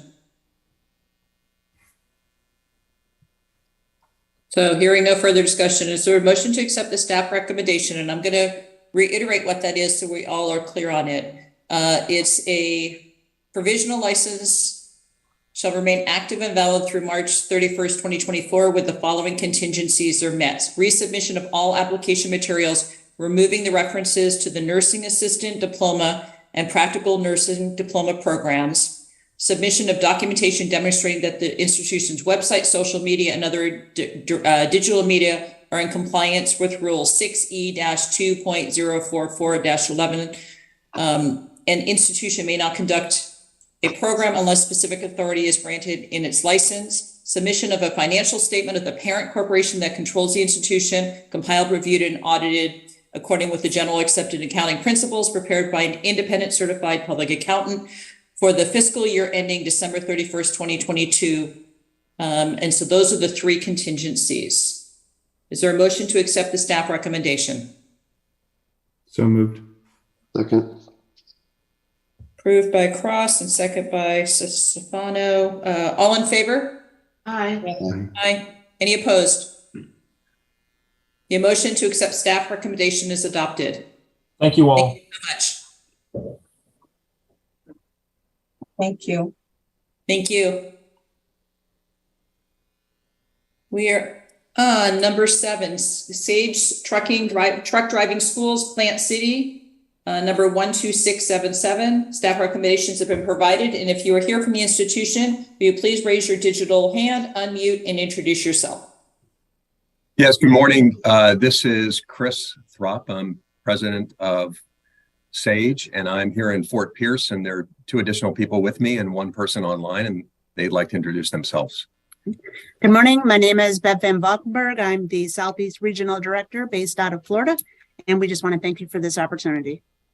And good morning, commissioners. This is Lynn Mulheron. I'm the Vice President of Government Relations for International Education Corporation, which is the parent company of Sage Truck Driving Schools. And we also have an executive from our parent company on another line. Sanjay? Good morning, Madam Chair, and good morning, commissioners. This is Sanjay Sardana. I'm the CFO for IEC Corporation. Good morning, and thank you all for being with us. Commissioners, is there any discussion about Sage truck driving schools?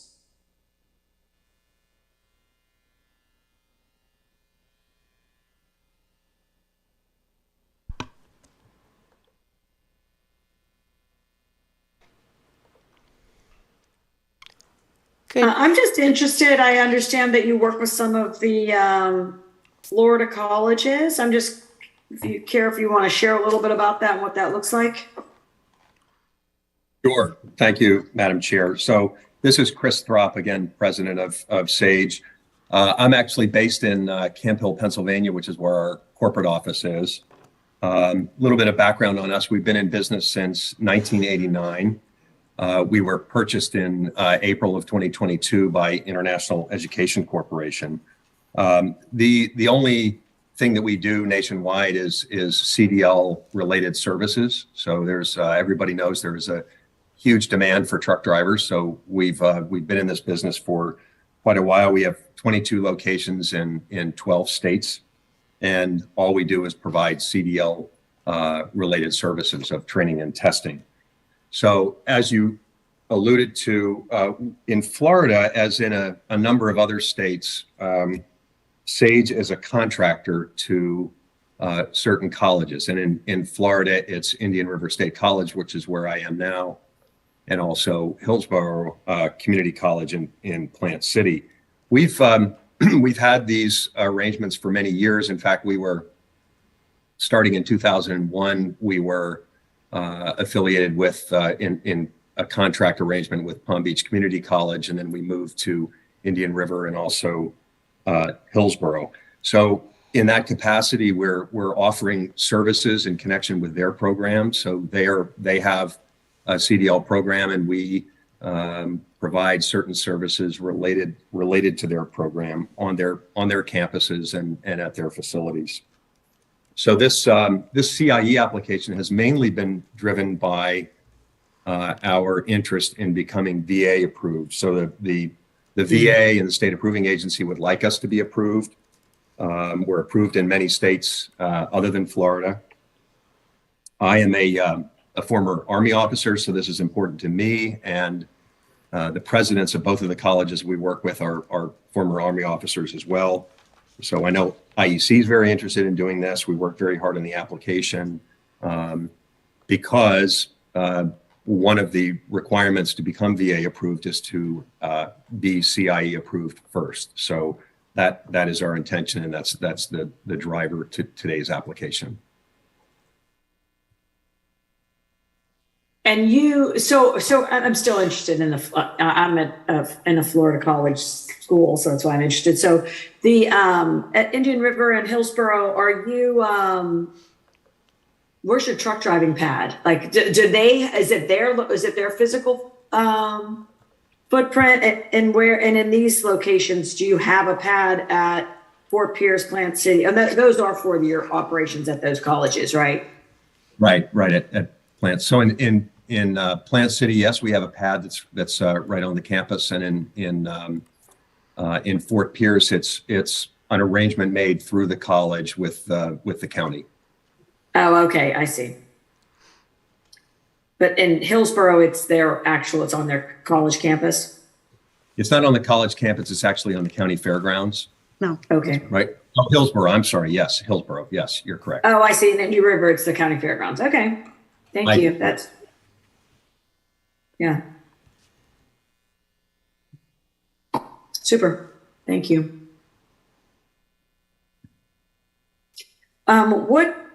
I just closed my document for you all, but fees, what are the fees that you're charging for the truck driving school? So the primary tuition is what is paid. There are additional fees where, for example, that are included with drug screen and DOT physical and a motor vehicle record. So they're basic and common CDL fees that are connected to obtaining a CDL.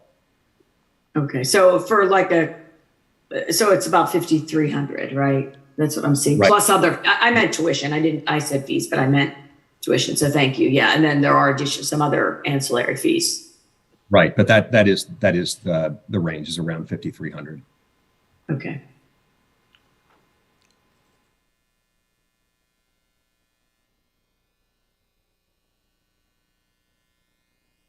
Will do the students at Indian River and Hillsborough also get a certificate from those schools?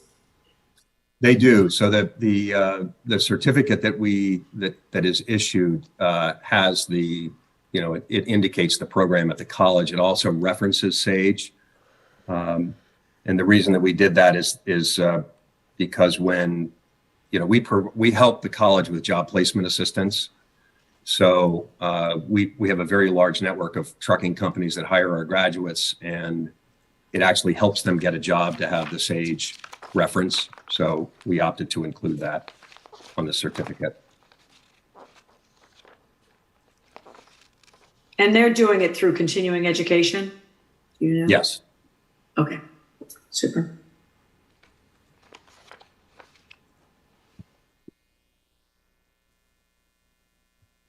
Any other questions from the commission?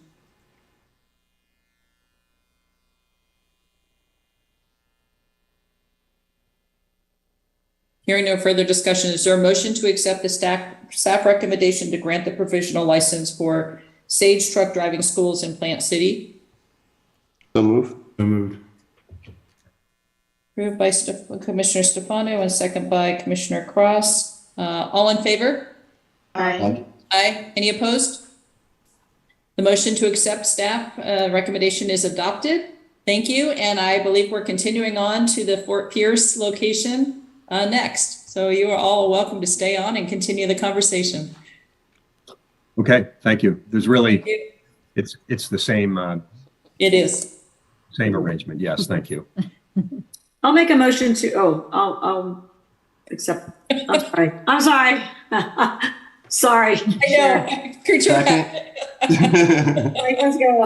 Is there a motion to accept the staff recommendation and approve provisional license for SAGE truck driving schools in Fort Pierce, number 12678? So moved. Second. Going in second by Whitaker. All in favor? Aye. Aye. Any opposed? Congratulations, both are approved. Thank you so much. Thank you so much. And we also want to thank Chris Salvo and Joey Smith and Susan Hood and Meredith Sultan. Thank you all. And Joey Smith, thank you for your years of service as well. We appreciate you. Thank you. Yes, Thank thanks you. to the staff. I know Congratulations. everybody worked very hard. We appreciate it. Number 9 on the list is the Academy of Nail Careers, Sanford, number 12570. Staff recommendations have been provided. If you're here from the institution, will you raise your digital hand, unmute, and introduce yourself, please? Good morning, commissioners and staff. This is Dr. Jose Otero with our consulting group. I am here with Ms. Erica Figueroa, the owner of the institution. Hello, Well- good morning. Any questions and discussion, Commission?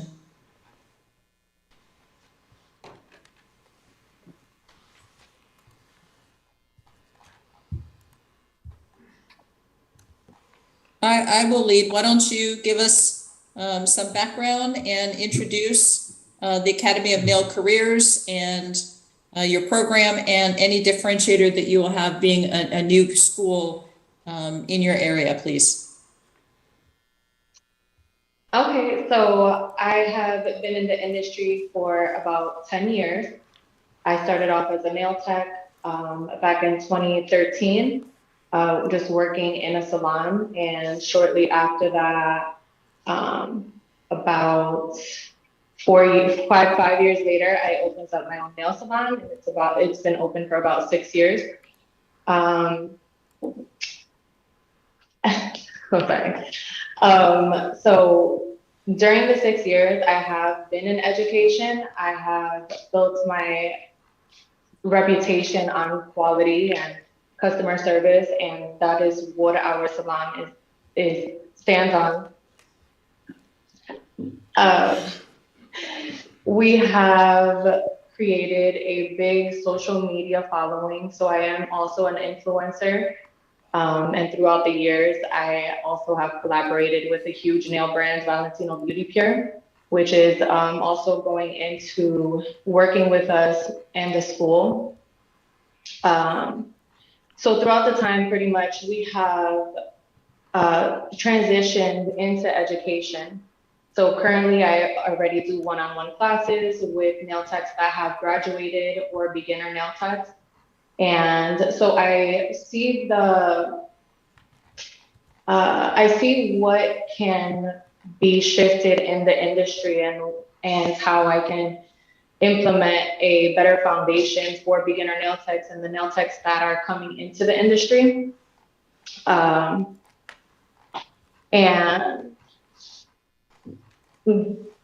I guess the benefit that we also have with opening up the school is that on the same campus, we have actually my nail salon, which again has been opened up for 6 years. And it is completely divided. The salon is in the front and the school we access through the back. And they are completely separate, but with the school, the benefit of the students that are coming up, that they will have access to the salon and to see kind of what it is to actually work in that type of environment. And again, we will keep it completely separate, but they will have the access to see what it entails in the actual salon environment. Thank you.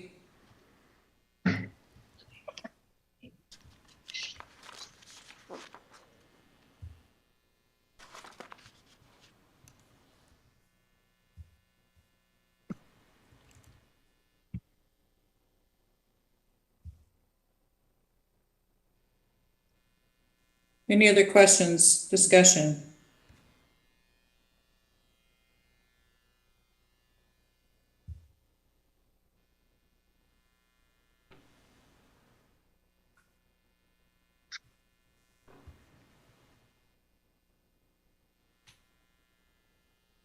Okay, hearing no further discussion, is there a motion to accept the staff recommendation to grant the provisional to Academy of Nail Careers with the 3 contingencies to be met? Is there a motion to accept this? So moved. Second. Thank you. Approved by Cross, second by Marty. All in favor? Aye. Aye. Any opposed? The motion to accept staff recommendation is adopted. Thank you so much.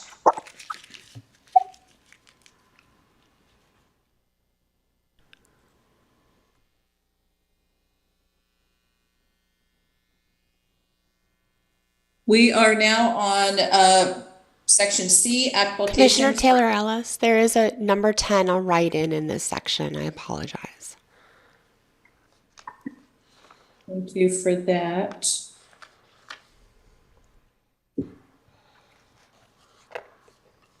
And I Education Institute of Tampa Family. Thank you.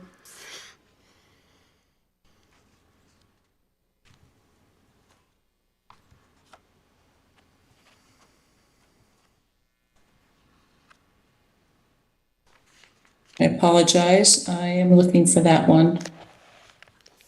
It's in your addendum.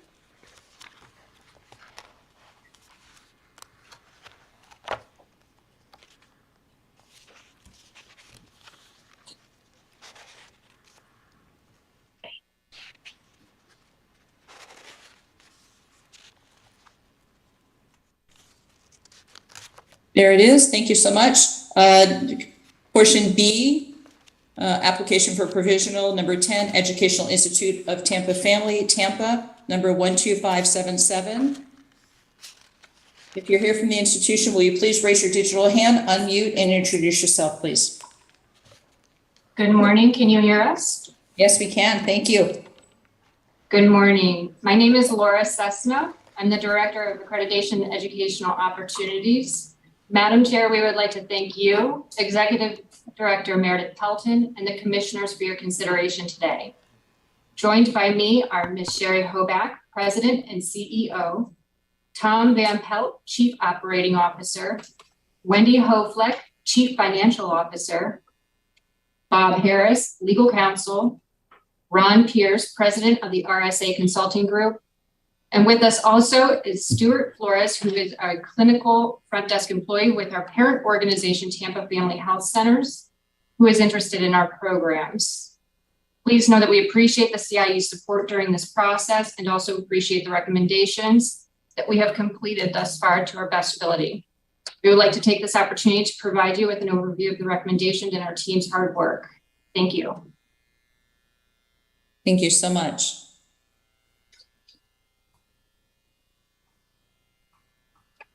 Commissioners, is there discussion for Tampa Family Health Centers?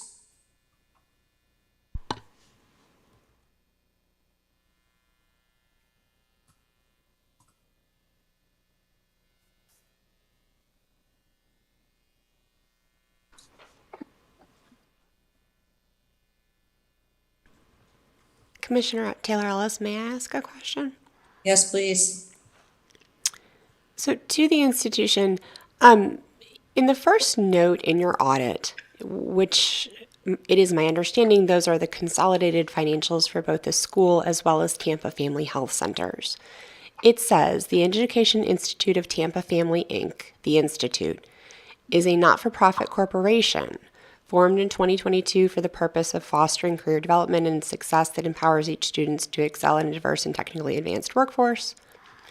TFHC is the sole member of the Institute, which would imply that it is an LLC, but it appears to be a corporation. Can you please give us some clarity on your corporate structure and what the nature of the affiliation is between the organizations, why they are consolidated financial statements? Yes, Executive Director, I'm going to have our President and CEO, Ms. Sherry, I'm so sorry. I'm going to have our Chief Financial Officer, Ms. Wendy Hofleck. Hi, good morning. Thank you. The two organizations are completely separate from a legal standpoint. Each one is a standalone 501c3 organization. Tampa Family Health Centers is currently supporting the Education Institute of Tampa Family through their operations. As a result, the auditors felt it was, and the boards are also identical, and so the auditors felt it was conduit to have the financial statements combined since they are linked financially at this point.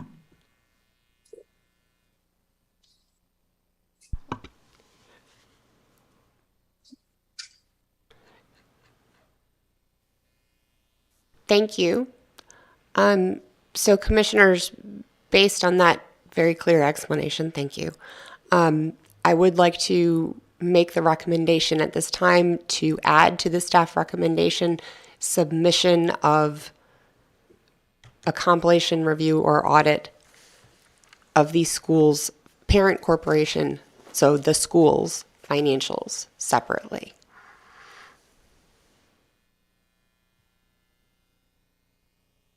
That would be in addition to staff recommendation, an 8th contingency. Thank you. So noted. Ms. Pelton, this is Bob Harris. Quick question for you on that. Sure.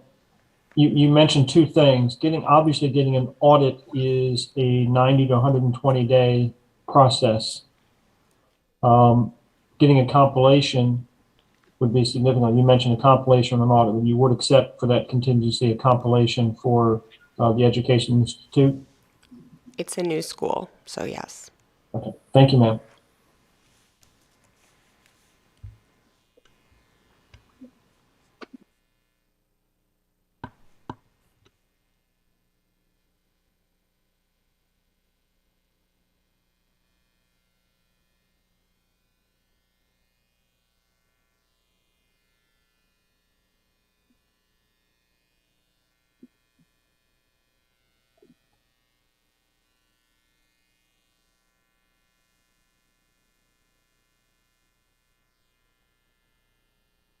Any other questions, comments from the commissioners as we're looking through some of the notes from yesterday?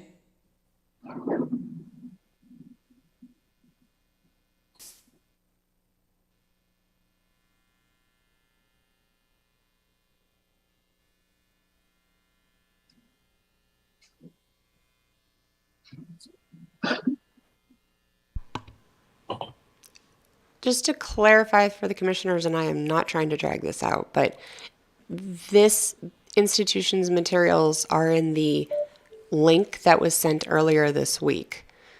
We do have a write-in later in the agenda with materials that were emailed yesterday. So just wanted to clarify that.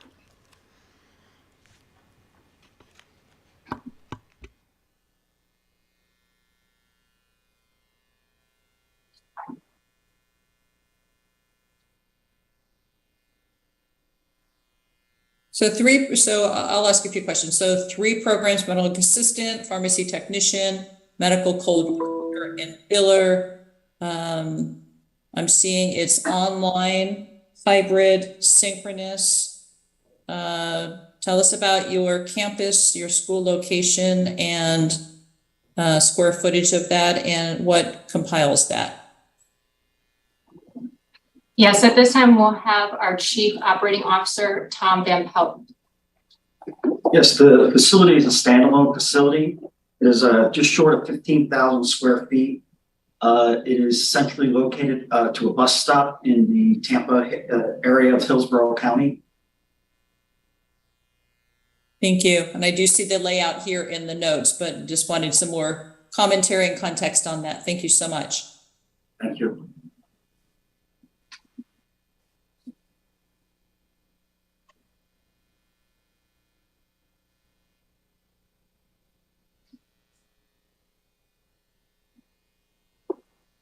Commissioners, any other discussion, any questions?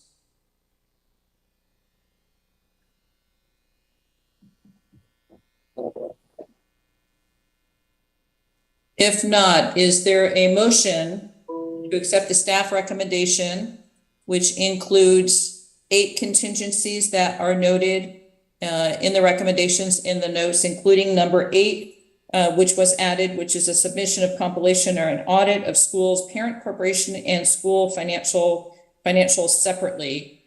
Is there a motion to accept the staff recommendation with the 8 contingencies? So move. Second. Thank you. So moved by Stefano, Commissioner Stefano, second by Commissioner Marty. All in favor? Aye. Aye. Any opposed? The motion to accept staff recommendation is adopted. Thank you so much. Thank you. Thank you all.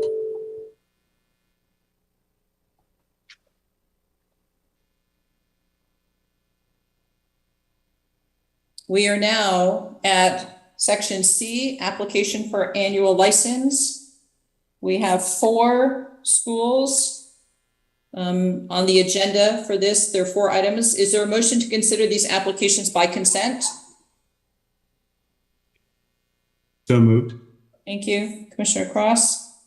Second. Second by Commissioner Marty. Thank you so much. All in favor? Aye. Aye. Aye. Any opposed? No. Thank you so much. Motion to take this section by consent passes. I'll now ask each commissioner whether there are any items they would like to pull. Commissioner Cross, are there any items like you would like to pull?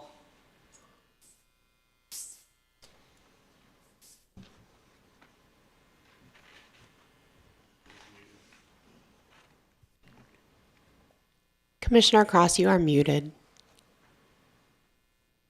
Sorry, is it, give me a moment, please. Thank you.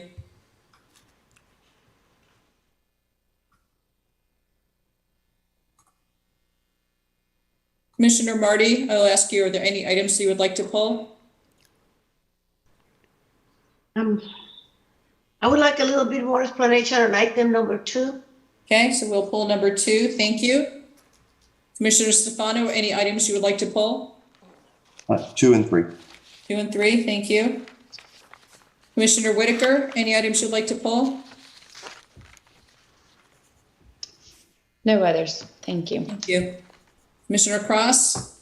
No others. Okay, and I agree with that as well. Director Pelton, does staff wish to pull any other items besides 2 and 3? None additional. Thank you.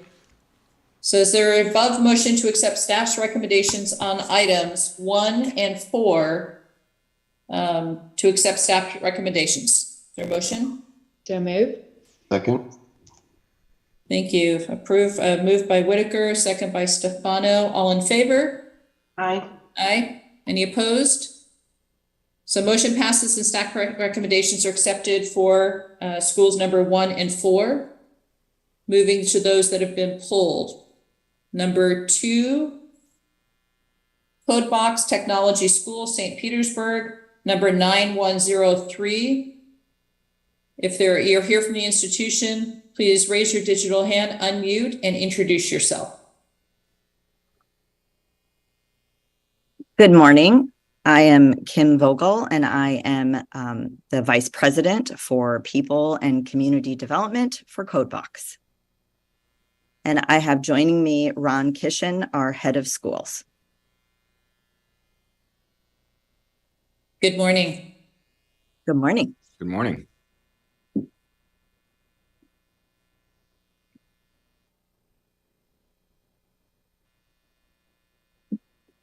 Commissioners, what discussion questions do you have for CodeBox Technology Corporation?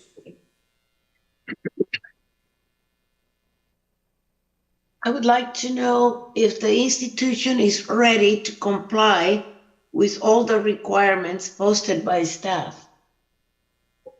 Yes, ma'am, we are ready.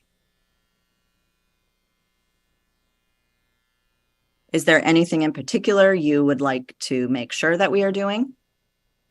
Well, I'd like to ask the staff, when is the on-site visit going to take place? It will be scheduled. It will be considered a commission-directed on-site visit, so it will be an expedited visit, but I can't give you an answer today, okay. Commissioner Marty.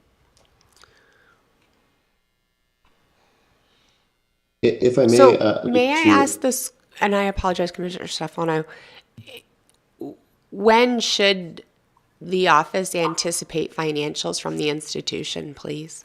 Yeah. Our CFO has just joined the call, and I am going to let him answer that. Nelson, if you are on, please answer.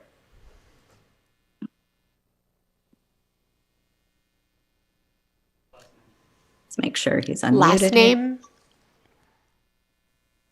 Nelson's last name, please. Nelson Weinstein.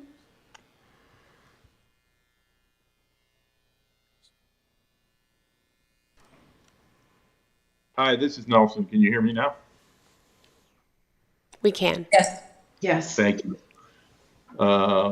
Yes, we anticipate having the financials from our accountants either in late May or the early part of June.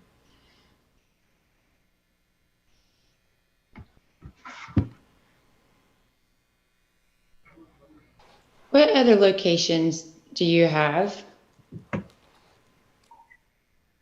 We have another location actually in Quebec, Canada. And how long has that location been open? That location has been open, I think, since 2018. And Ron, please correct me if I'm wrong on that. That is correct. Okay.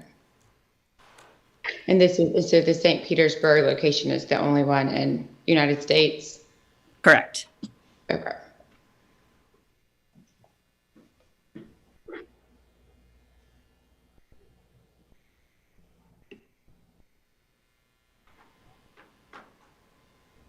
Will you walk us through your retention rate? And obviously we can see it's a lower retention rate, and explain what's happened and why. Ron, I'm going to go ahead and let you take that. Okay. Yes. So as we've opened and we've started, reaching out to new students and so on here, we've put in a filtering process. We want to make sure that students who join our school, our program, this is the right one for them. And as a result, two things. The first thing is we wanted to open this up to anybody who had the dream of getting into technology and developing. We wanted to remove the filters that were initially put in place, some prerequisite tests and things of that nature. But instead, we created what we thought was a better opportunity for them to truly explore who we are and what we offer, which is what we call our risk-free period. So, for example, in this 16-week program, a student comes in, they go through the first 2 weeks, they can drop out. And so shifting that philosophy or approach did add to students coming in and actually being able to see and feel and learn what the process was, the experience was to become a developer. And, so we've had a more significant group of students who've dropped out, during that risk-free period, which is great. That's what we want to see. We don't want people coming in and getting into debt, going into a program that is in the end not right for them. Now, to overcome that, we do want to do some things going further, and we're adapting our approach and our methodology for, bringing in students and providing more support, if you will. We continuously learn from the experience of our students. We get feedback from them on a regular basis, and we will continue to fine tune and enhance the program so that we can make sure that students who join us have the opportunity to get the skill sets that they want to get into the software development field.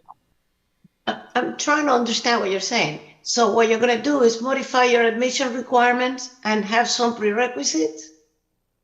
No, I'm sorry, say that again, please. Is the idea to kind of change the admission requirements and add prerequisites to make sure that the people can succeed in the program? Is that what you're saying? No. What we're doing is we're trying to adapt the methodologies that we use to teach students to make it even more intuitive and easier for them to understand the skills necessary and to more effectively learn. And we have some very good talent here. Our director of programs is a very skilled software developer who is helping us to build the content and is continuously monitoring and learning and seeing what we're doing. And it's a never-ending process. We will continue to fine-tune and hone what we're delivering to get the best outcomes for our students. May I weigh in on this momentarily, Commissioner Marty? Mm-hmm. I'm sorry? May I weigh in on this momentarily? Yes, please. I understand where you're coming from, and actually, I think that the philosophy underlying the approach is, should be applauded, right? So I just want to make that clear. I think that what you're trying to do is you're trying to amplify access and remove barriers. On the other hand, that has a cost factor associated with it, and by cost I mean if everyone who you're trying to give that access to is considered admitted, then that's going to affect retention rates, right? Mm-hmm. So I have two questions here. One, after the risk-free period, do you have the retention rate numbers for that group? Yes, let me see. Let me try to pull those up real quick. I can tell you that after the retention rate, it is, let me see here. Well, I mean, I can speak to you in our current cohort right now. We are at about 65% post risk-free period. Mm-hmm. Yeah. That is correct. In that still- particular cohort, how big would the retention, if you count even the people that dropped before, what would be the retention? I'm sorry, that is the, oh, I'm sorry, that's the total retention. That I'm is sorry, total. I'm sorry, I did not speak correctly. That's including the ones who dropped within it.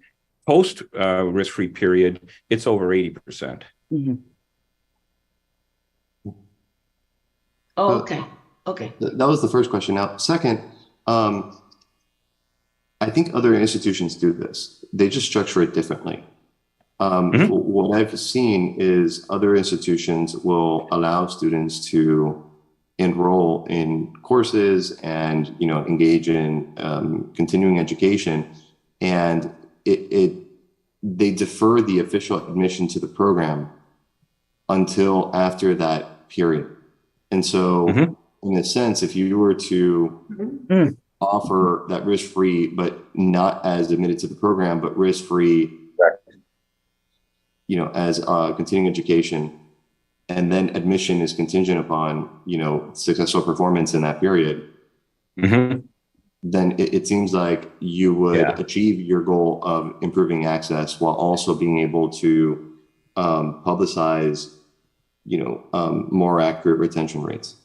Nope, I'm very familiar with that. I was actually part of 2 universities who launched those options. I apologize for my interruption, and I do understand that there are institutions in the public sector. Unfortunately, under CIE rule, it must be, students retained over students enrolled. So there is not the flexibility, and so commissioners, that may be something to consider revising rule surrounding. So great suggestion, but unfortunately, we have to calculate it this way. Understood, right? But here's the thing. That number is calculated based on enrollment in a program, right? Correct. Not enrollment in a course. Is that true? In a program, yes. Yes. Right. So what this would entail is that they would enroll in, let's say, a course or 2 before being admitted into the program. But they can't offer the courses standalone. They would have to be approved as a program. So a school cannot offer a standalone course? Not unless, no, is the short answer. Yeah. So maybe I have how many students on that cohort that you're talking about? 32 initially. 32. Okay. Yes. And if I may, on the point of the enrollment, I actually worked in several universities, and we were focused on offering online education for flexibility. And to your question, we did do exactly what you stated. Students also had a risk-free period, and they weren't considered enroll until post risk-free period. It significantly helped their graduation rates. But to the point, that was one course within a program. So they took a course, and they had a number of weeks within that course to drop, an add drop period, if you will. And if they dropped out during that period, they owed nothing, but they also were not included in the graduation rates. I agree with the law. So in these 2 weeks, if the students, if I'm hearing you correctly, during the first 2 weeks, if the students choose not to continue, they're not charged tuition at all? That is correct. They owe us nothing. Okay. And if they've happened to have made a deposit, we refund it. So, Director Pilton, would those students then be counted towards enrollment? Yes. We have used them in our calculations. Okay. The retention rate of 44.4 that we are showing for the school summary sheet is calculated accurately. Right. No, I don't doubt that the math is accurate. I'm asking about the criteria for inclusion. And just to continue on my previous comment, how do schools provide continuing education credits? Technically speaking, every program that a school offers, if it is a licensed institution, is required to be approved by this commission. That has not been enforced in the past. We have discussed as a commission that it needs to be enforced going forward, but we have not made that blanket pivot, so to speak. So, Well, I'm describing not, whether every program needs to be approved by this commission. I'm asking about context in which institutions offer educational experiences that are not programs. every program that a licensed institution offers, we have to approve as a program. So that includes continuing education, that includes avocational, contract training, et cetera, et cetera. Mhm. Now, if you are a standalone institution and you only offer those things, then you are not required to be licensed. But that is not the case with this institution, obviously.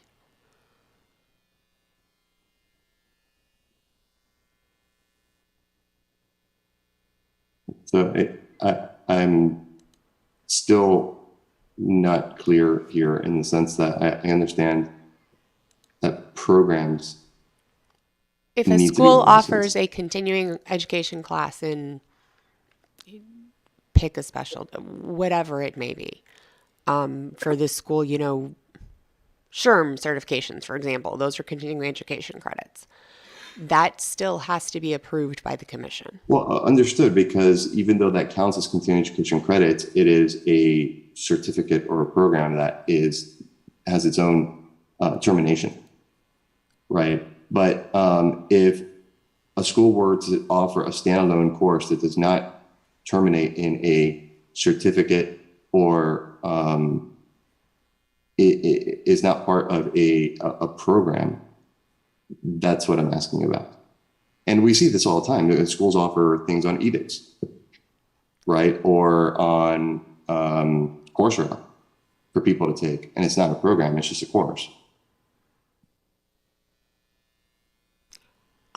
Under, as current law and rule read, those would test prep programs, whether it's a course or, 6 years of courses, is considered a program and would have to be licensed.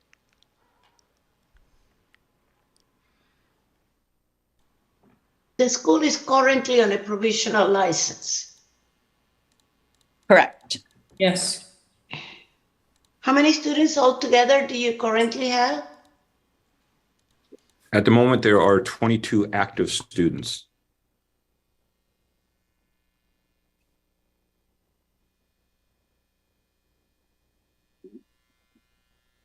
Thank you.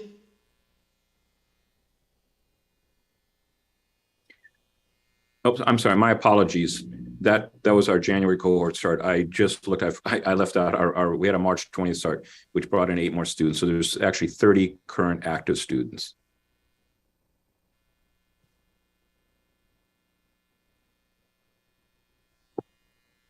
Every 2 months, you accept new cohorts? That is our intention at this time, where every other cohort we will start where we offer students to sit physically in our classroom as well as online, and then the interim, the in between those starts, because of the physical requirements, we offer just online for students who need the flexibility of pursuing the program remotely. So approximately every 8 weeks, we offer a start.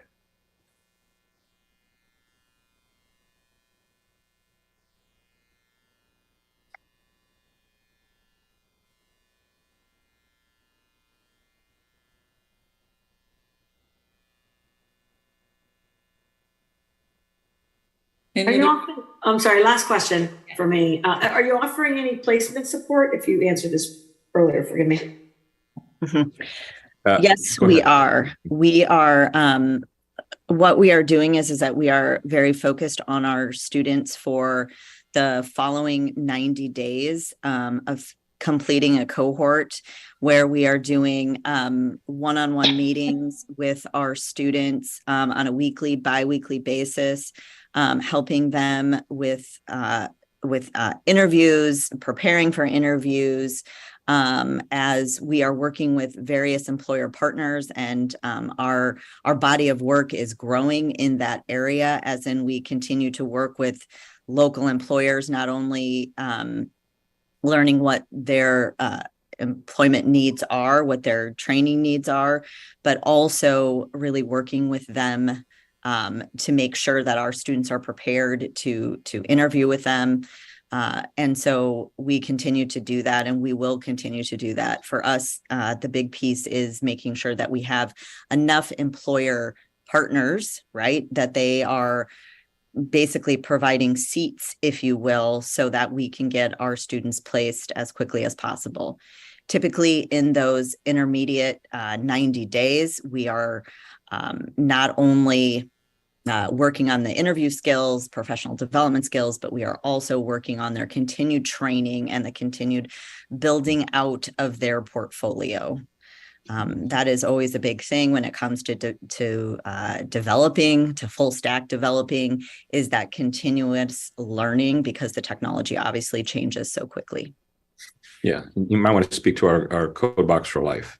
Yes, that's exactly what I'm talking about. So that is our Code Box for Life is what we call it, which is basically like our alumni continuing education, not necessarily courses per se, but that continuing support that they receive to make sure that they are getting everything that they need so that they can be placed as quickly as possible. And our rates there have been pretty solid when it comes to placement. In cohorts of in current cohorts, we have been able to place anywhere between 50 and 70% of those students.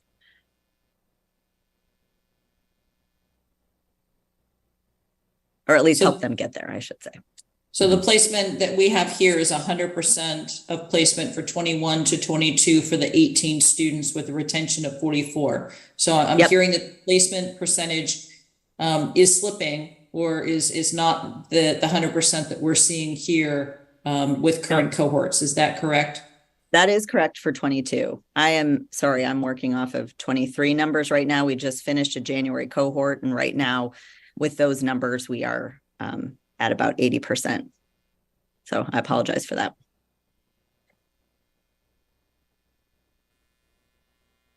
How quickly do they typically get a job after completion, and what percent do you find that actually are employed before they graduate?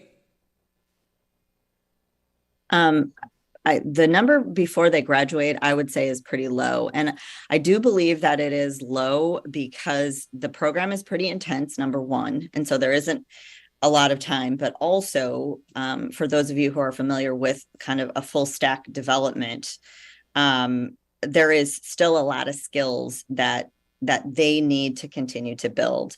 Also, having been a former talent acquisition person, just in any organization, it typically takes 60 to 90 to sometimes even 120 days, right, to get the right folks hired for various positions. So our goal as in helping with placement and to making sure is to make sure that we are opening up enough leads, right, and enough opportunities for networking within the technology space, within our region, so that our students, that we can bring that down as much as possible, as many days as possible. But typically, it does seem like we really do need that 90 days, if you will, to make sure that our students are number one, that they are feeling confident, but just with the way that employer, hiring cycles work, that just seems to be the average.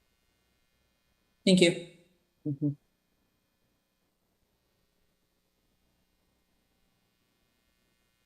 Do employers pay you for the student? Do they? Do you kind of? I hate saying this, but do you kind of own the student? And when an employer hire someone, they pay you part of their salary for sourcing them? So here's how we work it. Is that we do deferred tuition for our in-person students, our in-person cohorts. And once they are placed, they are required for a 20% placement fee. That is typically has been under, that 20% has typically been under what our tuition is. So our tuition has sat at a value of 14,000. So if someone gets a job, at 50,000, that 20% obviously is 10,000, right? So if an employer chooses to incentivize that student and to help them pay that tuition, that is kind of completely up to them. We have organizations and employers that have been and are willing to work with us in providing a quote unquote placement fee. But we honestly have not really formalized that. So they pay you back 20% of their annual salary that they earn for the first year? That is, yes, but we've deferred their tuition. The tuition would have been $14,000 at the beginning, and we've deferred their tuition. So the tuition would be the 14,000 plus the tuition would be 10,000 if they were making 50,000, and they would have 6 months to pay for it. If they need to go longer, we're always willing to work with that. Okay, thank you. Got it. So the tuition is going to be the percent of their first year's salary. In our deferred model, yes. Otherwise, the tuition is 14,000. If they want to pay it up front, they can. Pardon me. So if somebody makes, that's my same. There's a cap. So if they make 100,000, they're not going to have to pay 20 grand. No, we cap it. We absolutely cap it. We're not going to go above that.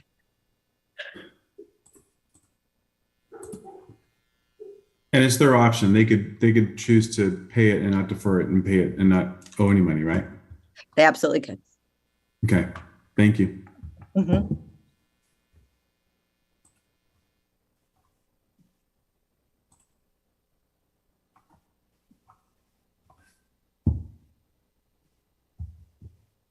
Is there a motion to accept staff's recommendations for CodeBox Technology School?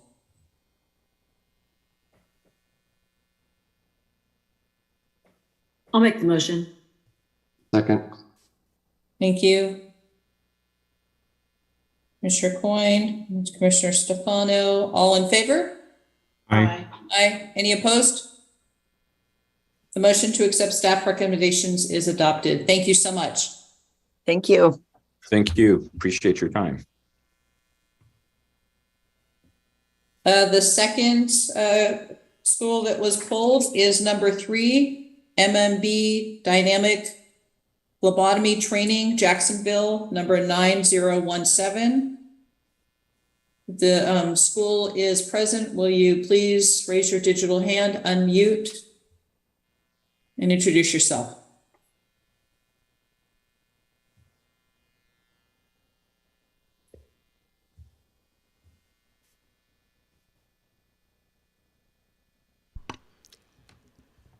The school was on earlier, but is not on currently. We can give them a moment to rejoin.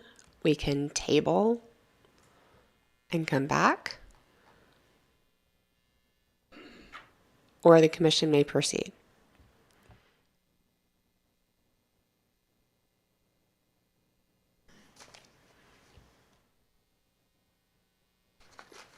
What would you like to do?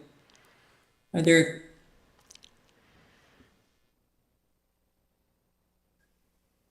questions about dynamic phlebotomy training that we want to discuss without them, or we can pause and see if they come back? We can put them on hold.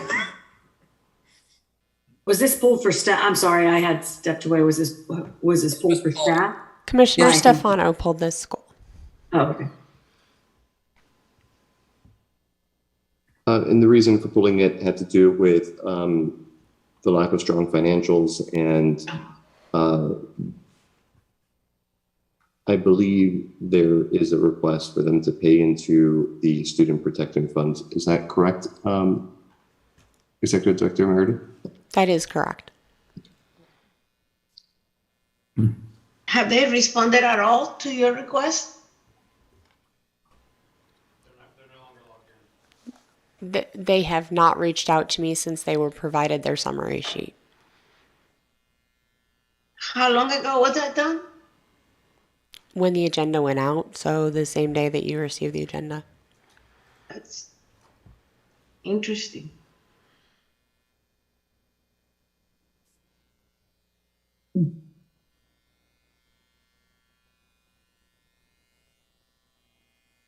So if we pause,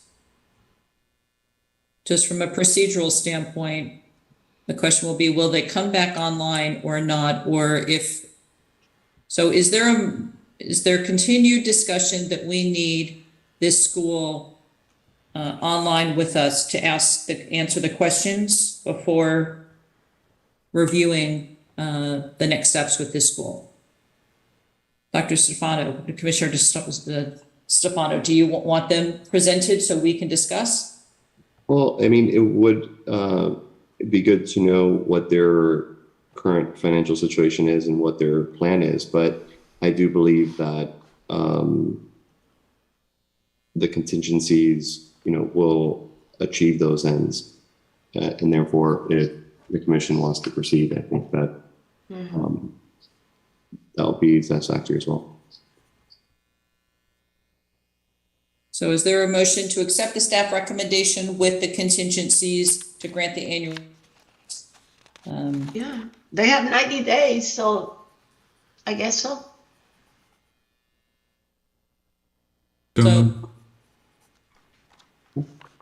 Second. Motion. Sorry, Commissioner Cross. Second. Stefano, thank you so much. All in favor? Aye. Any opposed? Thank you. The motion to accept staff recommendation with the contingencies is adopted. Next is Part D, application for extension of annual license. Section D, there are no applications. Item E on the agenda is the application for annual review. There are 22 institutions in this section. Is there a motion to consider these applications by consent? Motion. Sorry. So moved by Cross, second by Moine. Thank you. All in favor? Aye. Any opposed? Perfect. Motion to take this section by consent passes. I'll now ask each commissioner whether there are any items that you would like to pull. Commissioner Cross, are there any items you would like to pull? None.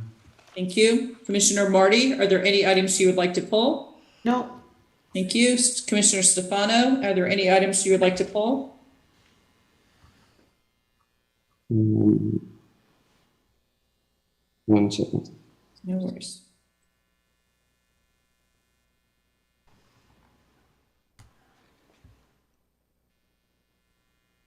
None. Thank you. Commissioner Whitaker, I don't know if you are online. Are there any items you would like to pull? I think she is off. Chair Coyne, are there any items you would like to pull? No, I'm good. Thank you. Thank you. There are none for me as well. Director Pelton, does staff wish to pull any items? There are none. Thank you. Is there a motion to accept staff's recommendations on all 1 through 22 in section E, application for annual review? Is there a motion to accept staff's recommendations for all 22? So moved. Thank you, Stefano. Thank you, Commissioner Marty. All in favor? Aye. Aye. Any opposed? Thank you. Motion passes and staff recommendations are accepted for those institutions 1 through 22 in section E.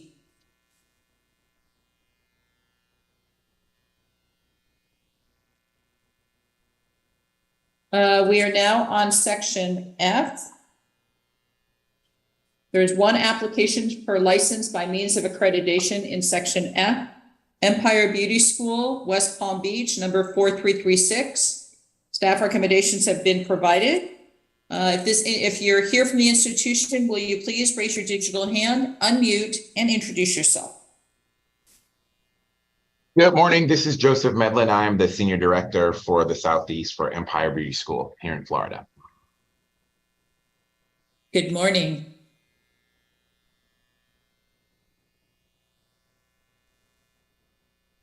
So, commissioners, are there any discussion about Empire Beauty School, West Palm Beach? So I'll just ask, I always ask beauty schools, what's your differentiator in your marketplace? And can you tell me about your accreditation, and do you feel like that has a differentiation value in the market for you? Well, we're nationally accredited through NACIS, which is the National Association of Cosmetic Arts and Sciences.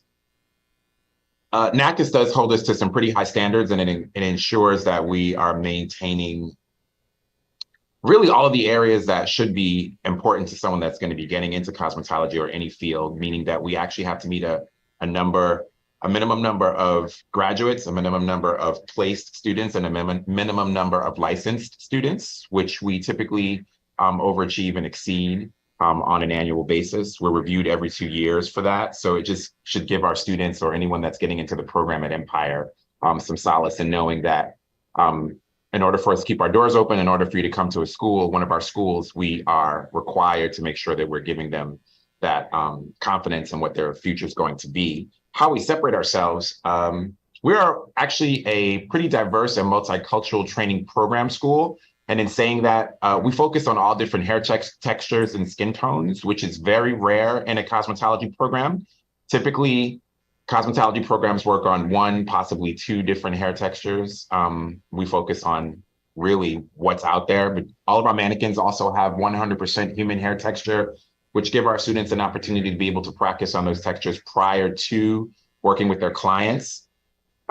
We also do have a curriculum that has been created by our organization, but does utilize the expertise of some of the leaders out in the industry. My lady, Pivot Point, are point persons that actually, or point organizations that we've worked with to put together this curriculum, which makes it a lot more trend focused and also hands-on. The difference in our program also is our students are not going through the basic 300 hours of theory in class and then going to hands-on training. Our students actually, everything that we teach, whether they're in the classroom environment where they start or the salon floor, we are going to do hands-on training every day. So our classes are designed where instead of just reading through information for those first 300 hours, our pre-salon portion or beginner portion is approximately 548 hours. And everything that we discuss, then we demonstrate, and then they actually practice.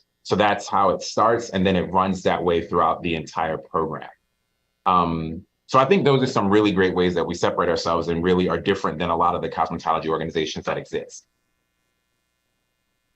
Yeah, thank you for that. And certainly having that minimum standard really for what any accrediting provides is certainly something to aspire for. Thank you. Thank you. Yeah, I agree also. The daily hands-on and how you shared that they are listening, learning, and applying makes total sense versus reading and having to absorb. So thank you for that. Absolutely.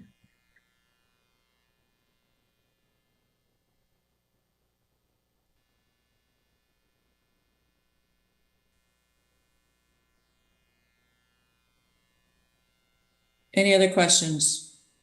Any other discussion?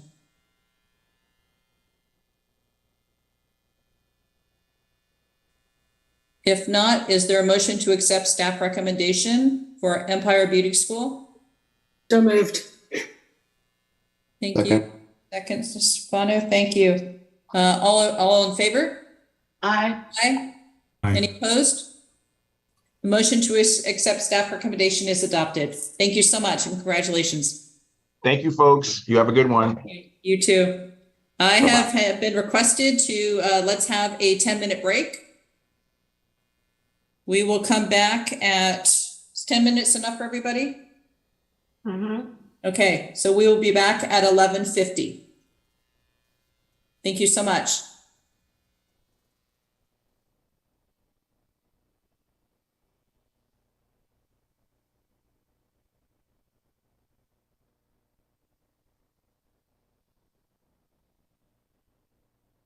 The Commission for Independent Education has changed the way schools will participate remotely in meetings.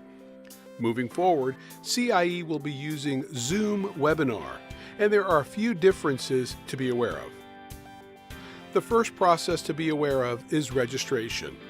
When you click on the invitation link on CIE's homepage, you will be taken to a registration page. This page has 5 questions that must be filled in. First name, last name, email, confirmation of your email, and organization name. After you register, you will receive an email that includes the Zoom link to access the webinar. Please do not share this link as it will only work with one device per registrant. If you have multiple people calling in, they should all register individually. On the day of the meeting, we advise you to have only one device in the room. Multiple devices in the same room can lead to audio problems that make it difficult for the commissioners to hear you and for you to hear them. If you have multiple people from your team on the call, they should all be in separate locations. When the meeting starts, all of the schools will be listed as attendees. Attendees cannot display their video camera and cannot turn on their microphone unless asked to do so by a moderator. But attendees can ask questions using the Q&A feature. Please note, questions are displayed publicly, so do not put any sensitive or private information in the Q&A. During the meeting, when your school is recognized, you will need to raise your digital hand, which will help moderators find you in the list of attendees logged into the meeting. When this happens, you will be asked to unmute your microphone. Once you unmute yourself, you will be able to speak. If you call in using a phone instead of a computer, you can raise your digital hand by pressing *9 and unmute yourself by pressing *6. Thank you, and we look forward to seeing you at the next meeting.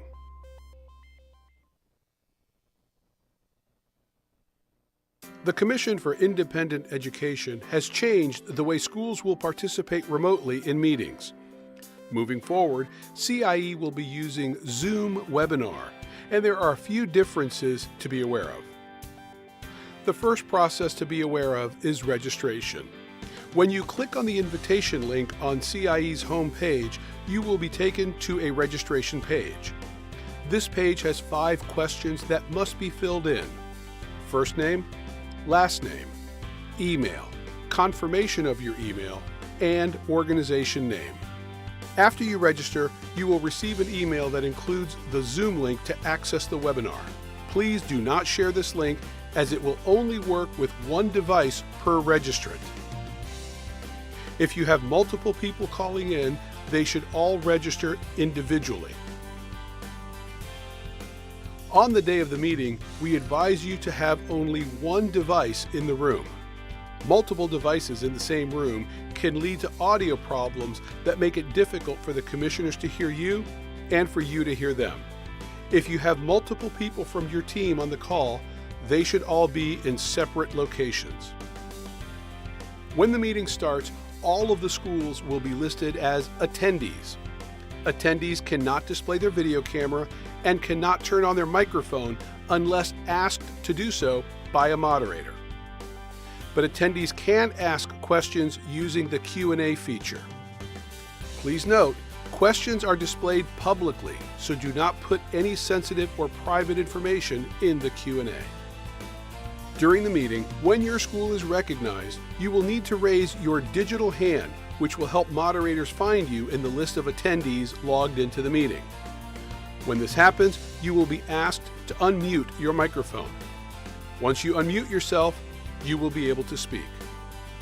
If you call in using a phone instead of a computer, you can raise your digital hand by pressing *9 and unmute yourself by pressing *6. Thank you, and we look forward to seeing you at the next meeting.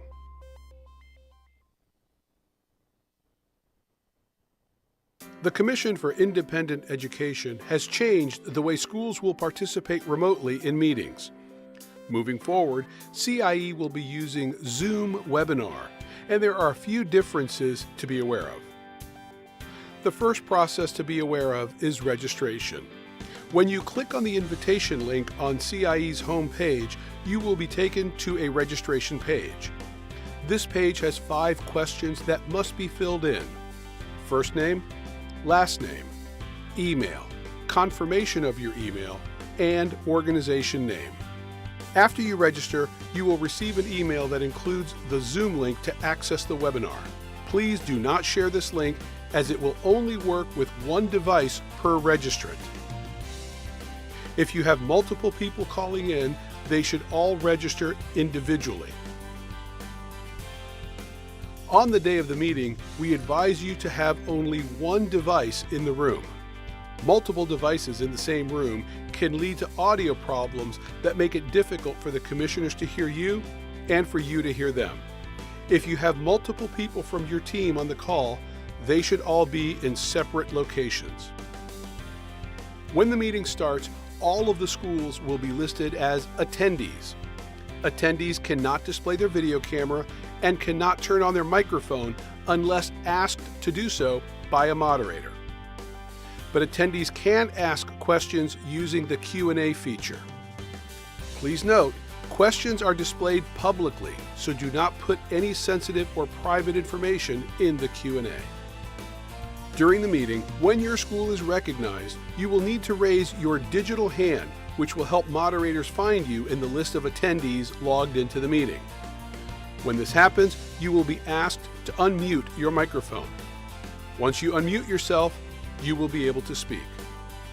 If you call in using a phone instead of a computer, you can raise your digital hand by pressing *9 and unmute yourself by pressing *6. Thank you, and we look forward to seeing you at the next meeting.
mic. You're not muted. Oh, Chair Coyne is here. We are good to go.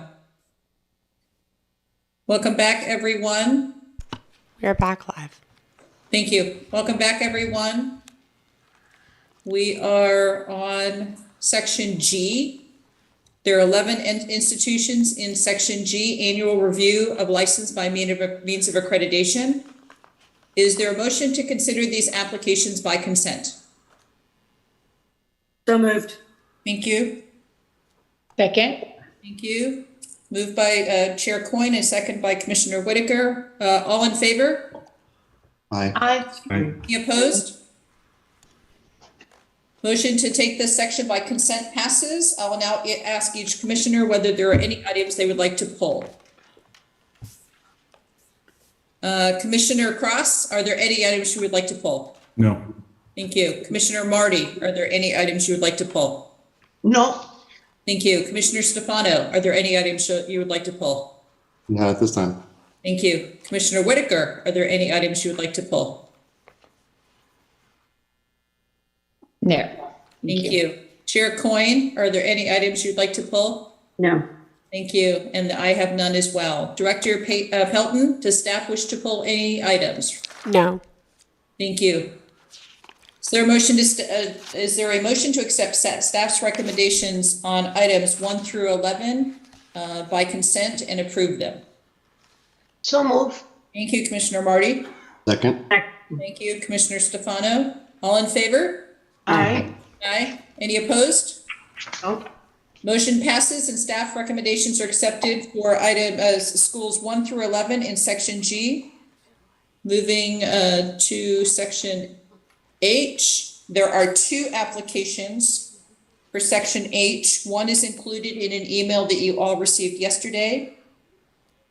The first institution is Hollywood Career Institute, Hollywood, Florida, number 5721. Staff recommendations have been provided. If you're here from the institution, will you please raise your digital hand, unmute, and introduce yourselves. Good morning. My name is Udemy Valdez, but you can call me Amy. And I'm the owner of Hollywood Career Institute. I want to thank the commissioners and Ms. Pelton for your time and your consideration today. Welcome.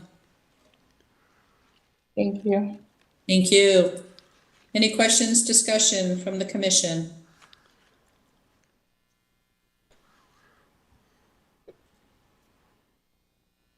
Can you share about your instructors? Just tell me a little bit about your instructors for these programs that you're adding. Sure.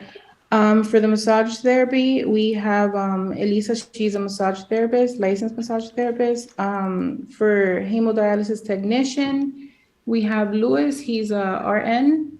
And for medical assistant, we have Diana, she's been a medical assistant and a patient care tech for approximately, I guess, over 10 years. Okay, thank you. Have you developed the curriculum in-house? Are you using third-party curriculum? Did it all myself, ma'am. Okay. And what's your background? Curious. I was a real estate and property management for 13 years. And in 2015, I got involved in the school business. It was never meant to be medical, it was always meant to be real estate, but it's one of those things, you know? And I learned how to develop curriculums and everything the hard way. If you don't want to pay a consultant, you better learn. So I make sure that I learned. And it's been, you know, quite a journey, but I'm happy. We just got our accreditation last year through COE. So that's been a big achievement. So, and then this is why we decided to add these new programs, because now that we're accredited, I felt that it was time to add something new and exciting, and here we are today. Thank you for sharing. Who did you say the accreditation is through? COE.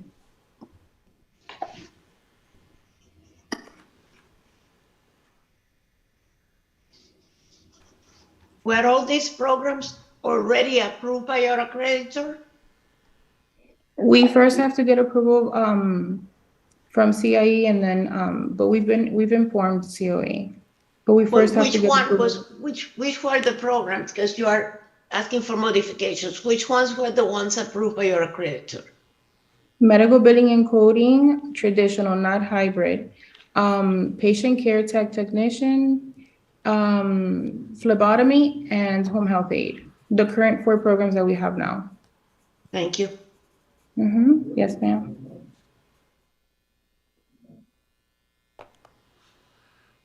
Can you share with us information about your campus and your facility for the 4 current programs that you have and the 3 new ones, excuse me, because one is a modification, the 3 new ones? Will they all be on campus? I believe the 3 new ones are a hybrid model. Is that correct? And tell us about your campus.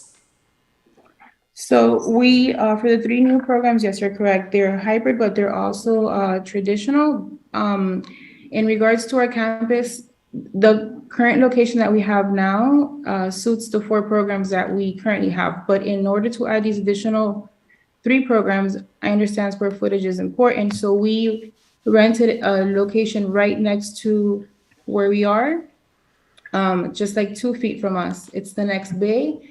And it's already been modified into 3 classrooms for these 3 new programs. When we had our inspection in November, I want to say his name is Mr. Garcia. I hope I said that right, but I did show him the new location. Thank you. Yes, ma'am. Do you have any clinical affiliations for any of these programs where your students? Because I see you have a high placement rate. So what's your relationship with the employers and how is that integrated at all into your programs? I would say medical is one of those very easy programs to place right now due to the fact that ever since COVID, there is such a need for medical workers that I don't even need to reach out to the employers. They're reaching out to me. And they're basically, I don't want to use the word desperate, but they're in a big need for staff. So it's very easy to place them. It's very easy to do affiliation agreement, even for phlebotomy, that there's not an externship needed. There are places where they can go and practice, and employers are allowing them to do that because there's such a big need. So while your students are in their curriculum, are they getting exposure to the workplace? Are they getting work-based experiences? Yes, ma'am. Once they, for medical billing and for PCT, there's an externship. And once they finish, they go off to their externship. But if there's a student that while they're in the program, they want to get experience, we do have some employers that will allow them to do a couple of hours, just to get the experience, the hands-on. How do your students typically pay? Credit card, cash pay. We are approved through Workforce. There's church organizations, VA, vocational rehab. We have some employers that will pay for the students, and they work out the details of how the student will pay them back. Okay, great. Thank you. Yes, ma'am.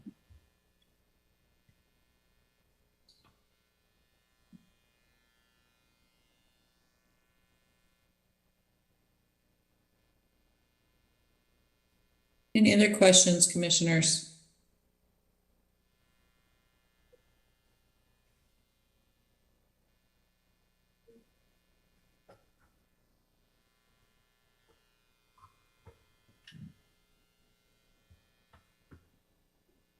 Is there a motion to accept staff recommendation for Hollywood Career Institute? So moved. Thank you. Second. Thank you. All in favor? Aye. Aye. Any opposed? The motion to accept staff recommendation is adopted. Thank you so much. Congratulations. Thank you so much. Have a great day. Thank you. Our second, that is in for section H, application for program approvals and modifications. The second application is the email that we received yesterday. Finley Institute of Nursing, adding a practical nursing diploma program. Thank you. Finley Institute of Nursing, number 5709. And adding practical nursing. Thank you so much. You should all have that in an email from yesterday. If you're from the institution, will you please raise your digital hand, unmute, and introduce yourself? Good afternoon. We're 2 minutes into the afternoon. Dr. Jose Otero, Otero Consulting Group. I have the school owner is also online, but if I can kick off with some information before, that's not on the summary sheet. That's okay. Hello, Yes, good please. afternoon to everyone, commissioners and staff. My name is Ornio Hernandez, co-owner and president of Finley Institute of Nursing in Tampa, Florida. Welcome. Commissioners, if I can kick off with some data that you probably need to make this decision regarding enrollment, placement, and retention, if you'd like that information. Yes, please proceed. Okay. In the summary sheet, the numbers that are shown there regarding, of course, financials are significantly different. The students are now, as of today, 358 enrolled. 84.5% placement rate, and a retention rate of 98.19. So, obviously the financials will be out shortly. The CPA is still working on them, but they are significantly stronger than what you see here. Thank you very much.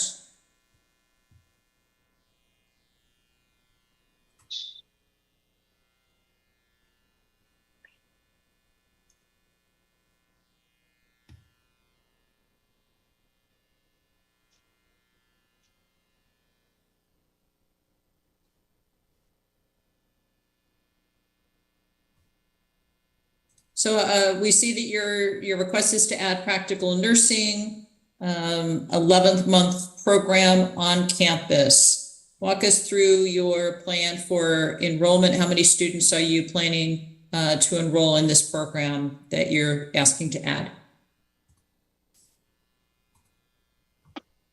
Or Neil, would you happen to have that number for your entry, the amount of students? Yeah, we planning to start with 10 to 12 students at the time. We want to start low and make sure we're doing all the education and everything short and one by one, and make sure every single step would be stronger and to be successful for the student and also for the school. And I'm looking for here, and I don't see it readily available, and it may be there. Will you share with us your current campus, school location, and your plan to expand, or will this new program fit within your school location? We are located in Tampa, Florida. We have about 3,500 square foot with 5 classrooms at this time. And yeah, definitely our vision is to expand to a bigger building. Not right now. We're planning to get everything on, like I said before, everything under control. And yeah, we have a lot of offer from different banks and investors, but we decide not to go forward now. Want to make sure our education is our goal at this point. And as soon as we get everything on control, we're going to be planning to go for expansion and get a different bigger building, because if God willing, and we continue doing what we're doing, we hope we're gonna finish and doing a master's and doctorate in our institution.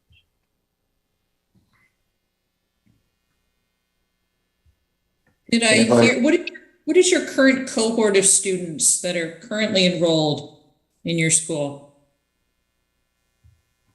So you're asking how many students we have right now? Yes. Well, since July 1st, 2022 to this point today, we have been having 358 students. And how many are actively in a course right now? Are all 358 in a class, or have some by now graduated? No. We have home health aides. We have 6 students today. Nursing assistant, we have 17. Pharmacy tech, we have 7. Medical assistant, we have 11. 5 PCTs and 26 phlebotomy students for the total of 72 students. Okay, thank you. Yeah, I was just thinking 3,500 square feet, 5 classrooms, 358 students is really tight. We teach in the mornings. We have 2 sections from 9, starting in the morning, and also at 5:30 p.m. So it's not all of them at the same time. Thank you. Welcome. If I can just add one piece to that, Mr. O'Neill is one of our anomalies as a school owner, in the sense that he's very conservative with his approaches to expansion. Also based on the amount of years. So our confidence is very high with his success. He's very meticulous on those items, and definitely worth a visit to that campus. It looks amazing.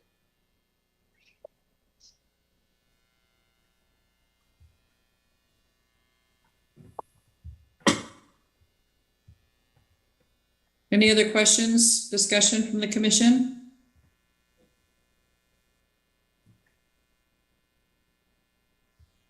Is there a motion to accept the staff recommendation for Findlay Institute of Nursing to approve the application for program approvals and modifications?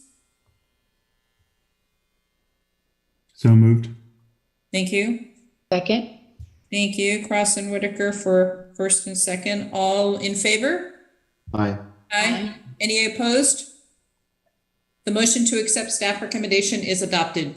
Thank you so much. Thank you. Thank you, everyone. We are on section I. There are no requests for extensions of license in section I. Section J, we have no motions for requests for extension of time to comply with contingencies. So we'll move on to substance change approval. Item K on the agenda is substantive, I can't say that, change approval. There are 15 institutions in this section. We will review these individually. Next institution is Central Florida Institute of Training, Lakewood Ranch, number 5889. Staff recommendations have been provided. If you are here from the institution, will you raise your digital hand, unmute, and introduce yourself, please? Hello, can you hear me? Yes, we can. Thank you. My name is Sabrina Smith. I'm here representing Central Florida Institute of Training, Lakewood Ranch, Florida. Welcome. Thank you.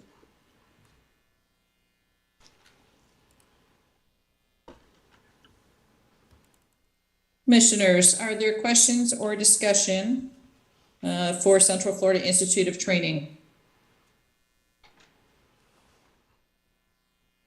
Not unless the school has some explanation or wants to expound on the question of financial soundness. I would be glad to kind of explain what happened.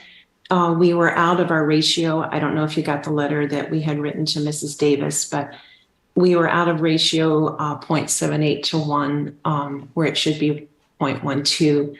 It was because of ledger entrance of our credit card. We use our credit card for convenience, and it was used at that time to look like it actually was a deficit, but we pay it off at the beginning of the month, but the bill cycle had already come in. So we don't pay interest on it. We don't have any kind of fees on it. We always pay it off monthly. And as we learned that, our CPA during the time of our licensure review and going through getting our financials sold her practice, and a new CPA came on. So he was learning us, we were learning, trying to teach him what we needed. In the event of all that, it looks like a deficit, but it actually wasn't because the debt was paid in full. It's just when the records were pulled. To kind of go forward and not have that again, we've decided to set up purchase orders so we don't have to use the credit card or just pay it off before that monthly statement drops so that it doesn't look like a deficit. I don't know if that helps.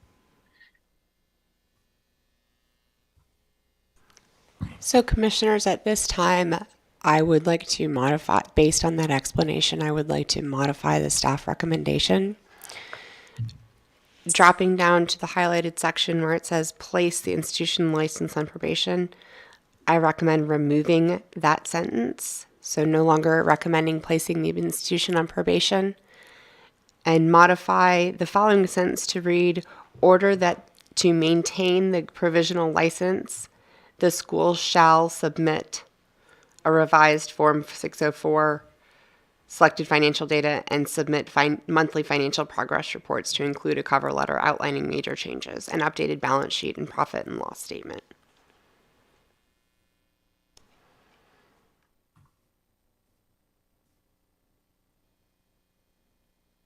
Any questions or comments from the commissioners on Executive Director Pelton's recommendations? Seems reasonable to me.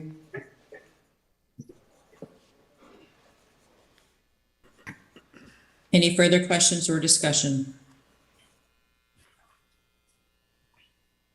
Is there a motion to accept the new updated staff recommendations? So moved. Thank you. Second. Thank you, Commissioner Stefano and Chair Coyne. All in favor? Aye. Aye. Aye. Any opposed? Thank you. The motion to accept staff recommendations and adjustments is adopted. Thank you so much. Thank you. Always learn good stuff from you guys. Bye-bye. Bye-bye. Thank you. Next institution is DATS of Florida. There are 8, it looks like, locations.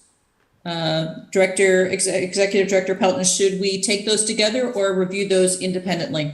What is your recommendation? Depending upon the school's preference, well, I take that back. There is no one here from the institution, so you are welcome to take them as a group, but you will need to vote individually. And give me just a minute. We're working through our technology. It appears that perhaps the institution may have joined. Thank you.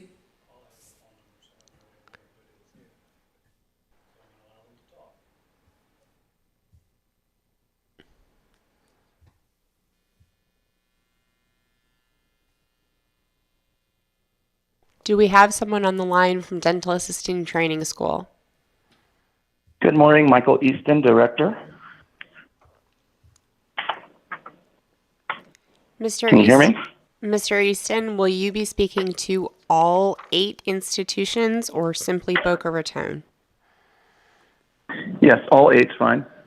Thank you. Thank you so much. So we will review all 8.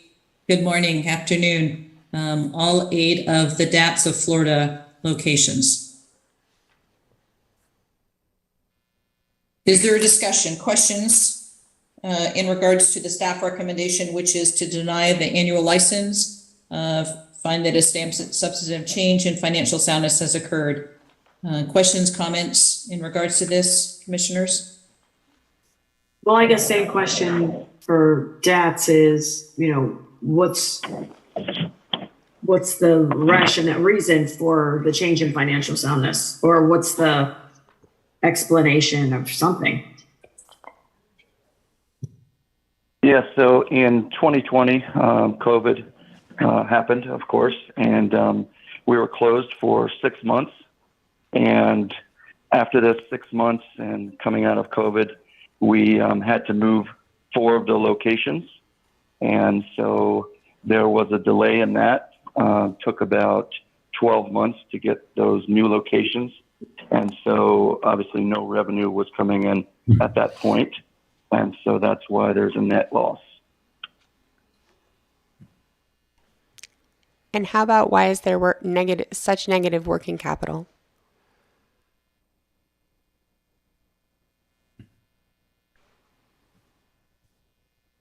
Well, we had no revenue at that, for 6 months, and the bills were still being paid.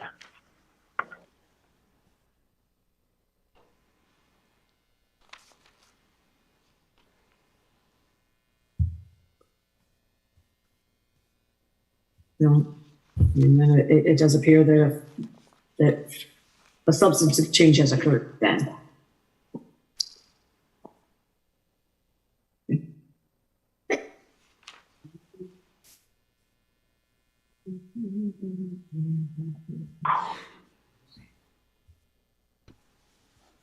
So do you still have all 8 locations? There are 9 locations. 9 locations.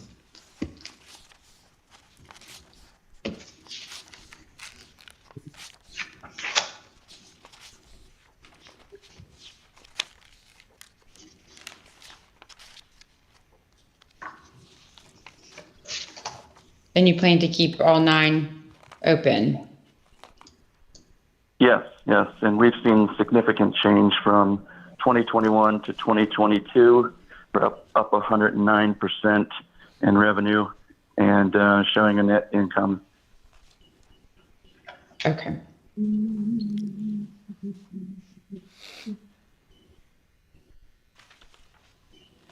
How many students are currently enrolled in the 9 locations? We just finished a class with 40 students total.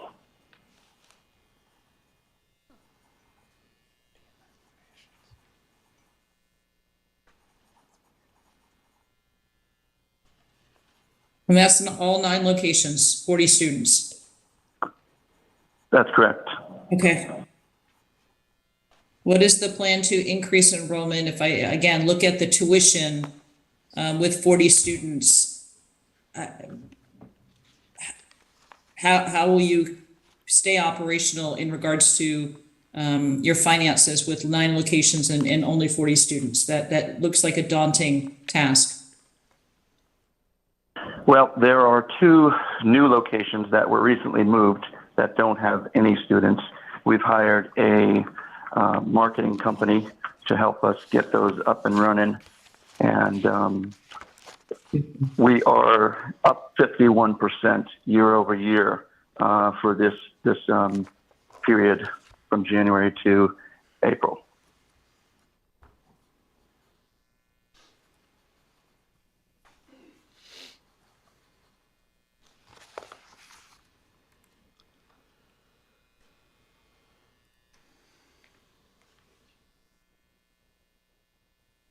Any other discussion, questions? Commissioners, you may wish to impose as a condition of the probation payment into the Student Protection Fund as well, considering the state of these institutions' financials. Question, what would be a proportionate contribution relative to the amount of students currently enrolled? Typically, the calculation used is 0.0005 times the amount of tuition revenue. So, what is that? 0.5%? No. 0.5%? Same difference. And that would be added as a contingency? That's an added contingency? We have no contingencies. We have orders for this institution based on the recommendation to place the institution on probation. But it could be a contingent. It could be added as a contingency to maintain provisional licensure.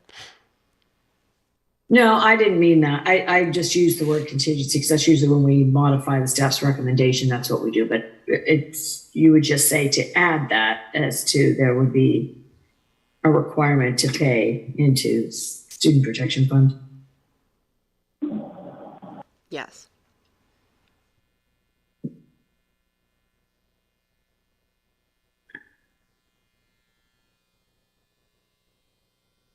Any other questions or discussion?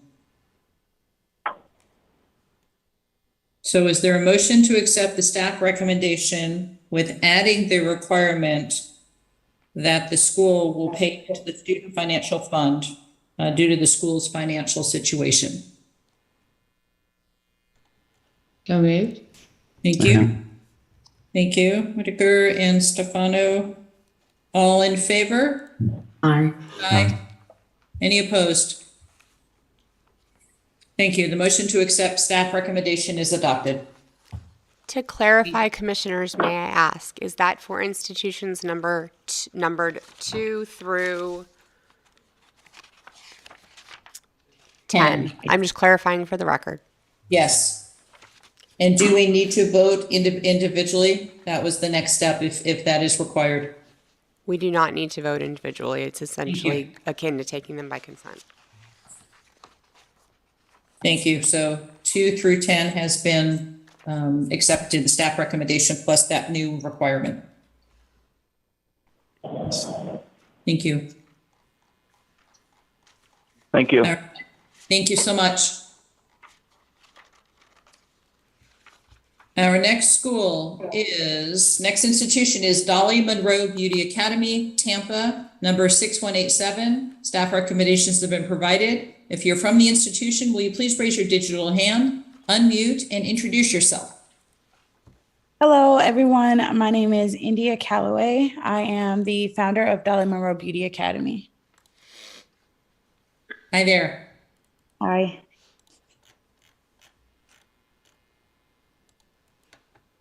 I guess same question. Do you want to help us understand the change in financial soundness?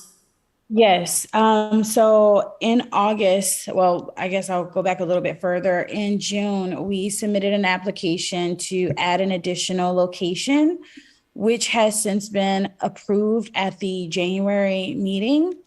In August, well, we got pushed back to an October meeting, which I know wasn't typical. At that point in time, we had started financing equipment for the new facility.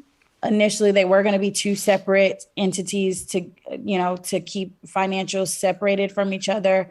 But after getting further feedback that it would be best to keep everything collectively as one company, then we just went ahead and purchased the finance and the equipment. We did purchase 2 medical devices for the laser hair removal program, which both are about $150,000 a piece. Since we have 2 locations, we would need to purchase 2 devices. Total, as far as monthly budget, those would allot for $5,500, which once we began enrollment into that program, those devices would essentially pay for themselves. In addition to, we went ahead and financed equipment for our Orlando location. And since then, all of those debts have been, well, as far as the Orlando location, those debts have been paid off, and those would be the amount of about $270,000.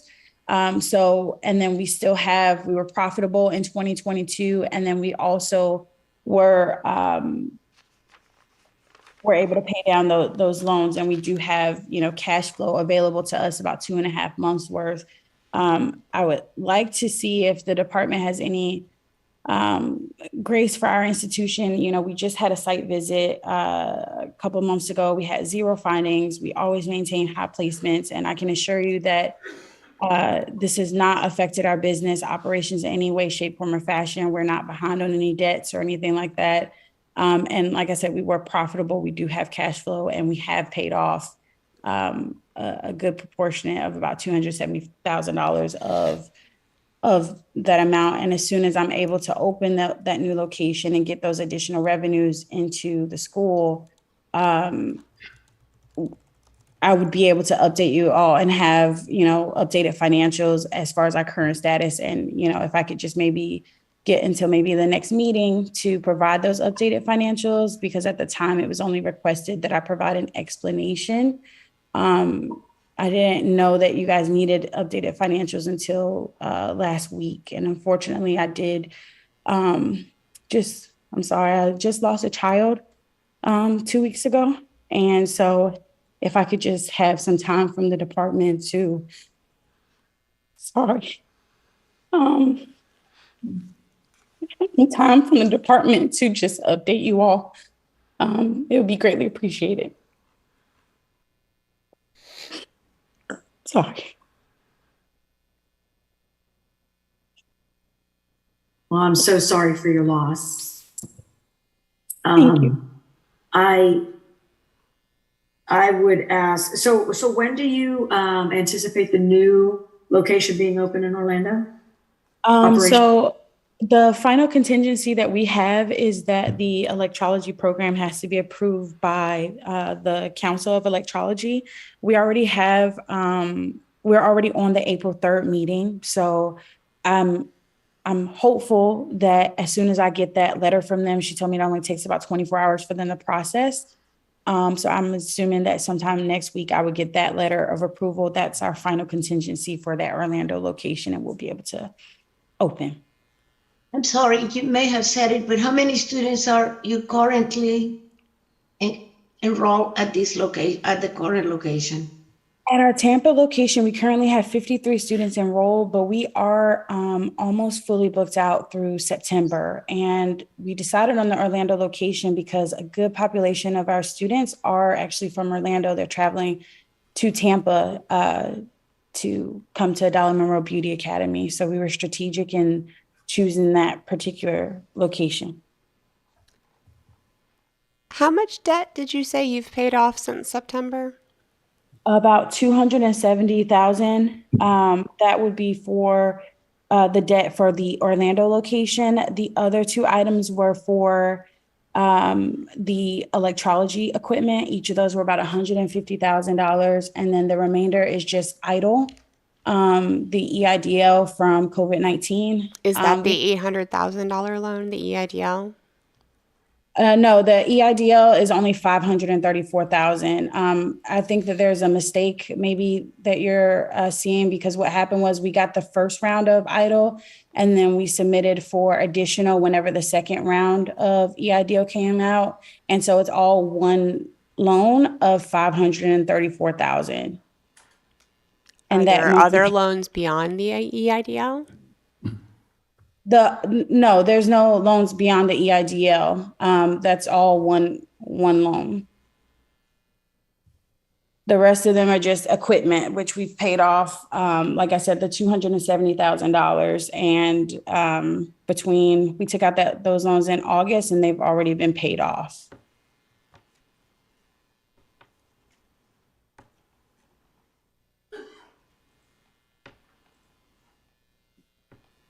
Is there a way for us to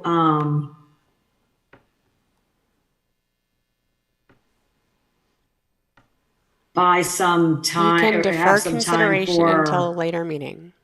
Yeah, thank you. That's what's the term? What's the language? Defer consideration of the substantive change. I'm sorry, I was talking over you. Say it again. Defer consideration of the substantive change until the May meeting, ostensibly.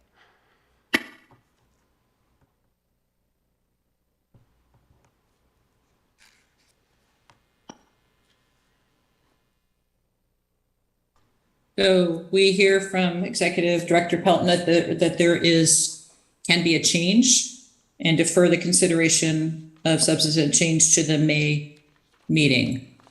Discussion about that? I would be very comfortable with that, provided the explanation from the owner around the I mean, I think she's trying to grow, doing the right thing, investing in the business, paying off debt. I think we just need to give it, and then not having the new revenue being ready to launch in the timely manner, and and just I would be very comfortable with that. Agreed. Okay. Any objection to changing and deferring this consideration to the May meeting? Is there a motion to accept staff's recommendation with this change? No. It would be a motion to defer consideration to the May meeting. I'll make a motion to defer consideration until the May 2023 meeting. Thank you. Is there a second? Second. Thank you. All in favor? Aye. Aye. Any opposed? Thank you. The motion to defer the consideration of substantive change to the May meeting has been approved. Thank you so much. And may I ask, would the Orlando location be able to open, contingent that we met those other contingencies? When you receive your license, you may open. Okay. Thank you so much. God bless. Thank you. The next institution is Emergency Training Academy, Miami, number 4770. Staff recommendations have been provided. If you're here from the institution, will you please raise your digital hand, unmute, and introduce yourself? Hello, my name is David Nunez, David Villavicencio. I'm the Director of Operations and Managing Partner of Emergency Training Academy. Hi, my name is Dr. Chowdhury, and I'm the Medical Director, also co-manager of ETA. Welcome. Thank you for being here. Thank you for having us. Yeah, thank you for having us.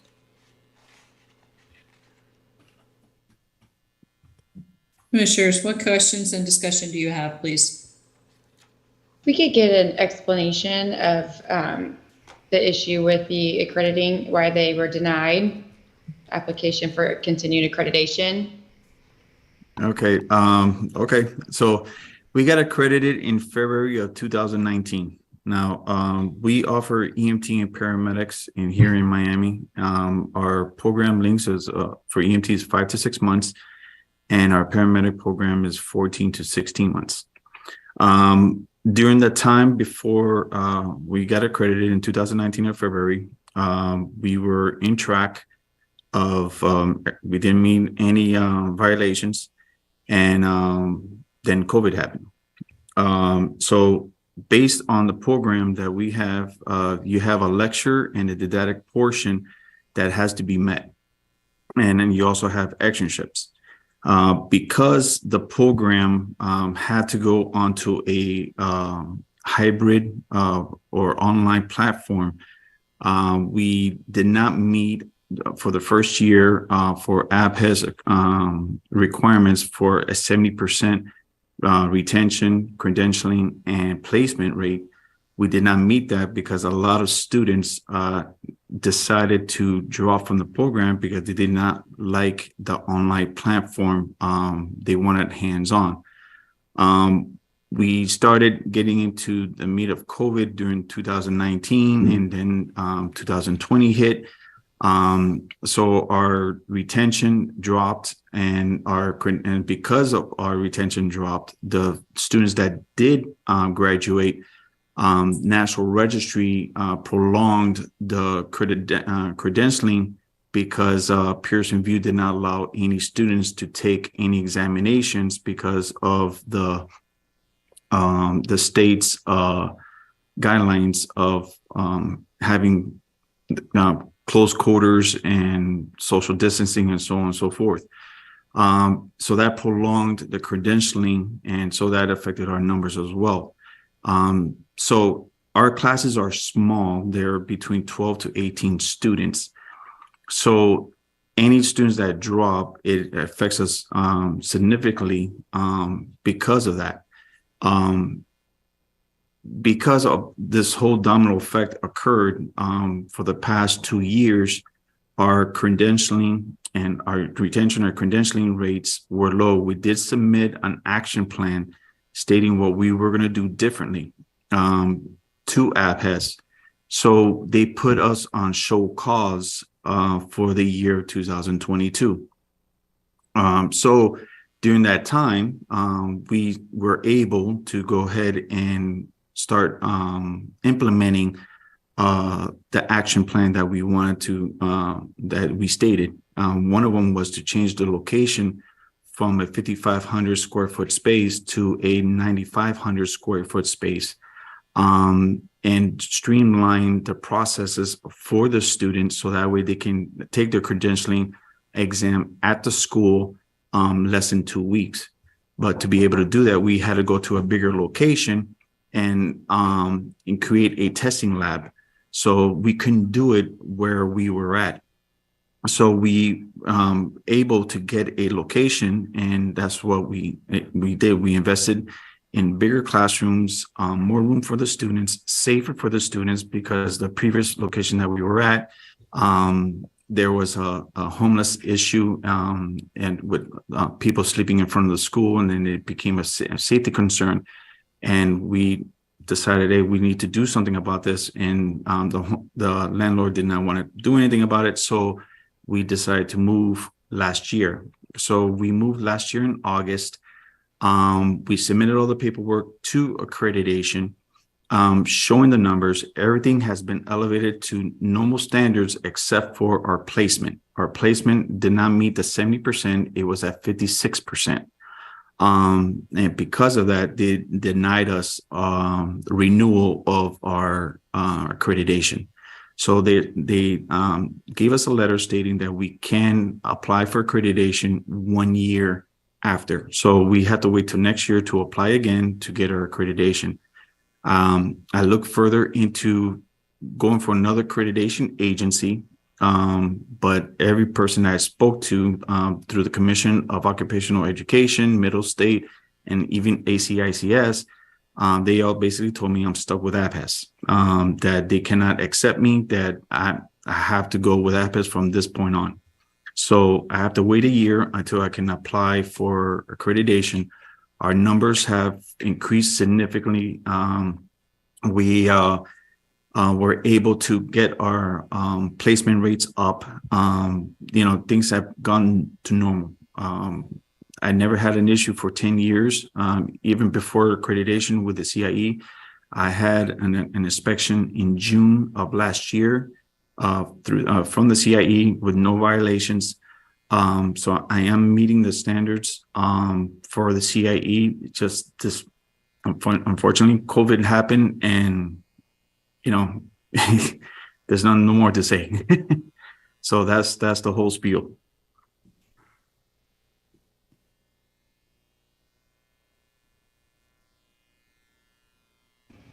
Thank you for that explanation.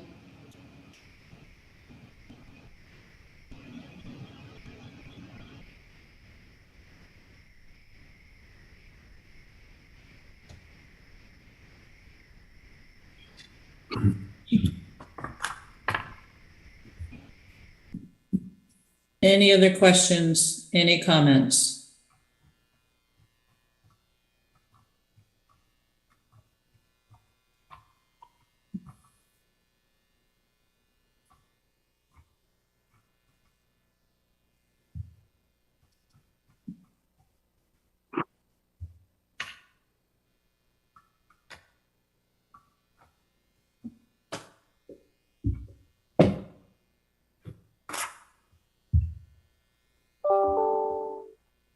Is there a motion to accept staff's recommendation, which finds a substantive change has occurred and issue a provisional license through January 31st, 2024? And you're on mute, everybody. So move. Thank you. Second. Second. Thank you, Stefano and Cross. Commissioners, thank you so much. All in favor? Aye. Aye. Any opposed? Thank you. The motion to accept staff's recommendation is adopted. I have a quick question. If I'm able to meet other contingencies that were sent to me, would I be able to apply for the May meeting to get an annual license? The May deadline has already passed. The Okay. next When's the next one after that, if you don't mind me asking? July. Would I be able to submit it for the July meeting? If you can get it to us by Monday. I can make that happen. I mean, it would need to be a very thorough and complete application for it to appear on the July meeting. Okay, not a problem. Thank you. Thank you. Thank you, guys. Thank you. The next institution is KCK Beauty and Barber Academy in Jacksonville, number 5309. Staff recommendations have been provided. If you're here from the institution, will you please raise your digital hand, unmute, and introduce yourselves? Hi, good afternoon. My name is Lisa Freeney, KCK Beauty and Barber Academy CEO, and I also have Maggie Long, the accountant for KCK Beauty and Barber Academy, as well as Student Affairs. Welcome. Hi there. Thank you. So I will share the staff recommendation is to deny the annual review, find that a substantive change in financial soundness has occurred, and issue a provisional license. Do you want to share with us what happened with the change in financial soundness and the plans to return to solid financial status? Yes, I'm Maggie Long. We had 3 major issues that caused a change in our financial situation. Number 1 was COVID. At the time, we was getting our other program approved by the Department of Education, and that was delayed. Number 2 was the right to lease. We have a 5-year lease, and if you have a 5-year lease, the rent of that lease must become a current liabilities on the financial statement, and our rent runs for the year $47,000, $45,000 for last year. So that having to become a liability increased the liability section of our financial statement. And the safety that we had to provide after COVID and when we reopened increased our maintenance as far as sanitation and sterilization for the safety and protection of our students. However, we have gotten a line of credit of $60,000, of which we only owe $20,000 of that 60, and the rest is available to draw down to help us through this year as we build back up where we were prior to the incident that happened that caused us to be low on the working capital. So we have now corrected that and feel that we have made the necessary correction to move forward on our financial.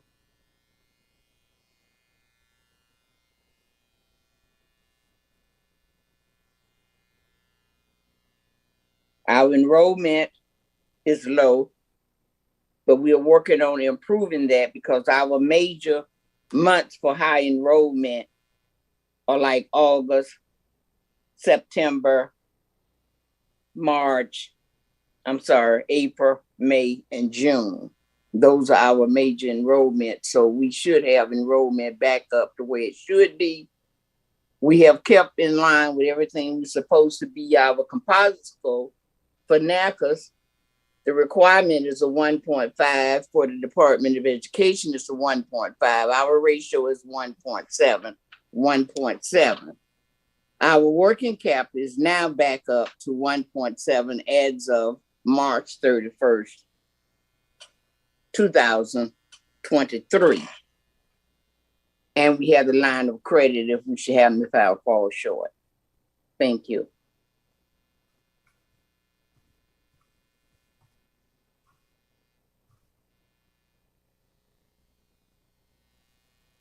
Thank you. Further questions and comments from the commission? Commissioners, it appears that we have lost quorum. Are there any commissioners on the line but not on video? There we go. Yes. Thank you. Sorry. Sorry. Yeah. Sorry, Commissioner Whitaker, thank you.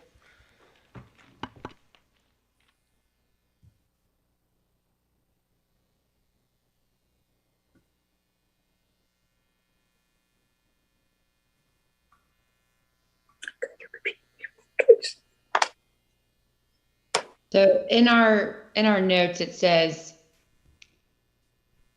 change issue provisional license through January 31st, 2014. I'm assuming that's 2024.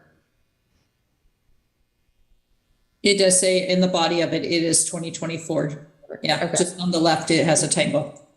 So we're denying the annual review. Okay. With that, with her comments, does the staff still feel this is the right method to take? I'm uncomfortable changing the staff recommendation. So yes, this remains the staff recommendation. And then the two, okay. Thank you. Thank you. I didn't understand the conclusion or the result of what you just said. There is no change to the staff recommendation. May I ask why? Because in the because note everything that you've outlined in the reasoning for your financials are things that impact the ability of the school to service students, and they are reflected in the financials. You need to have sufficient working capital to service your students. we do now have sufficient. Then you're welcome to apply for an annual renewal. I will not engage in a debate or an argument. I am not willing to change the staff recommendation. If the commission wishes to change, they have that discretion. We appreciate you being here at the meeting, and thank you for your insight. I was just trying to get some clarification on part of what was in the body of the staff recommendation. I understand the financials. We have corrected that. You've actually made your working capital worse because you went and got a line of credit, which increases your current liabilities. So according to what you shared with us, according to what you shared with us, your negative capital is now, your working capital is now more negative than it was in the financials that we have in front of us. No, because the right to lease, which is a current asset, and that is an accounting treatment. That is an accounting treatment that is required to be done in your financials. That is part of how you have to plan for your business. Yes, we have increased our money into the working capital. As of March the 31st, our working capital ratio, asset to liability, is the current assets is 140,298. The current liability is 82,041. Give us a working capital ratio of 1.7 of our asset to our liability. That's where we are today, and we have paid all of our bills. We owe no one. During the time when they was giving out the grants and stuff for the government, we did not take any. We maintain our own school. We have met the needs of our students. We have very few drops. We only had 3 drops this year, 7 in the year before, 3 in the year before. We work independent with our students, and those that during COVID was not able to do that, we extended the cost of our program to meet their needs. At KCK, we focus on meeting the needs of our students. We ask ourselves, have we provided the training for which our students have paid? And can we meet their needs? We have done this. We are in compliance with our completion ratio placement license. We have no issue. We're supposed to be accredited by means of accreditation. But our reviewer always take us back and ask us for everything as though we was in an annual audit. And we sent our application in by means of accreditation, and we had to go back. And then they are saying about meeting the needs of getting the financial in timely. Our fiscal year ends June 30th. It takes at least 4 months to get our financial. We on your dock for October. We send everything in October, with the exception of the financial, because they are not finished until the end of October. So I can understand that if you deny the review, but I don't understand. My question is this about the taking us back to a provision license. That's the part I'm trying to get clarification on. So the recommendation is to make a substantive change to your licensure level based on lack of financial soundness. I understand the explanations that you have made regarding the financial soundness. When financials do not meet the standards of the commission, a substantive change in the level of licensure and the school's ability to meet the standards has occurred. And thus a provisional license is appropriate. What you may do is you may reapply for an annual review when, depending upon what action the commission takes, because we don't know what action that will be, but you may apply for an annual review when you believe that you have re-met the standards of the commission. Okay, so therefore, at what point, now I see that you have here that you do the monitoring and we send the financial statement. That would be an interim financial statement until June 30th when the auditors come in and do the yearly financial statement. So if we yes, prove, they would be interim unaudited financials. Yes. And yes, you are correct that you must have audited financials to apply for your annual review. So you could apply with your most recent financials, which is the monthly statement. To complete this, we can submit everything. Audited financials. So if your year ends June 30th, that would be June 30th of 2022. We sent those in already. They're there. The June of 22. The June of 23 is our next year ending. But our financials are in for June of 22. Your financials for 2022 were negative. So I wouldn't recommend, this is certainly not a recommendation. I am merely explaining the procedural alternatives to you as a school owner. Your 2022 financials are the ones that we are looking at because they lack financial soundness.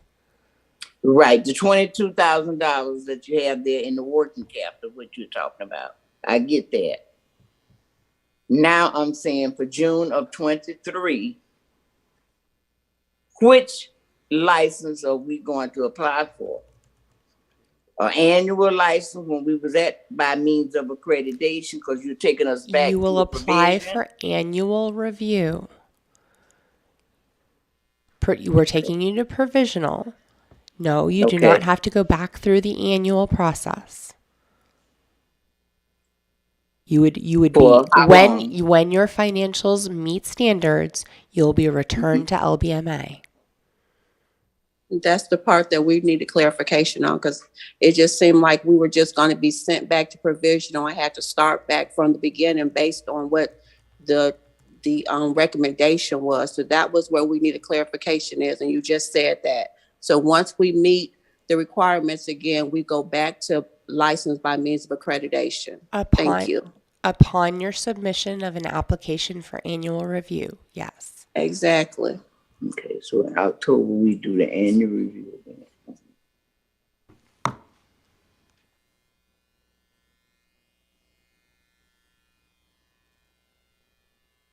So from a commissioner's standpoint, is there any other question, any other discussion? And if not, is there a motion to accept the staff recommendation, which is deny the annual review and find that a substantive change in financial soundness has occurred and issue a provisional license? So moved. Thank you, Commissioner Stefano. Second. Thank you, Commissioner Whitaker. All in favor? Aye. Aye. Any opposed? The motion to accept staff recommendation is adopted. Thank you very much. Thank you. Thank you. Thank you.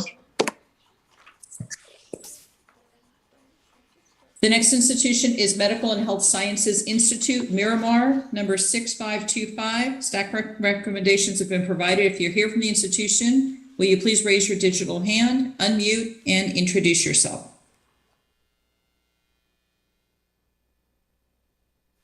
Good afternoon, everyone. Can you hear me? Yes, we can. Oh, thank you. I'm Dr. Rodriguez, the president of the school. Welcome. Anybody else with you? No, nobody else. Thank Okay, you so much. thank you so much. I didn't want to cut anybody off there. No. So I will read staff recommendations is deny the annual license and find that a substantive change in the quality of the education programs has occurred and issue a provisional license through September 30, 2023. Commission, questions, discussion about Medical and Health Sciences Institute, please. Question. Hoping you could speak to the placement rate and give us some insights into what's going on there and what you're hoping to do to improve it. Yes, thank you so much for your question. A great majority of our students, they are Hispanics. And even though the class is in English and, we try to help during the lectures with our instructors that are bilingual, it is difficult for them when they are going to vocabulary or language to be accepted, when they go to the interviews. So we are working on that. Actually, we decided to offer an English communication course to help, all of them in order to, to improve their English, their language. So when they go to the interview, they can be accepted. So we are working on this type of strategies, and we can also implement any other strategy that is suggested or recommended by the staff.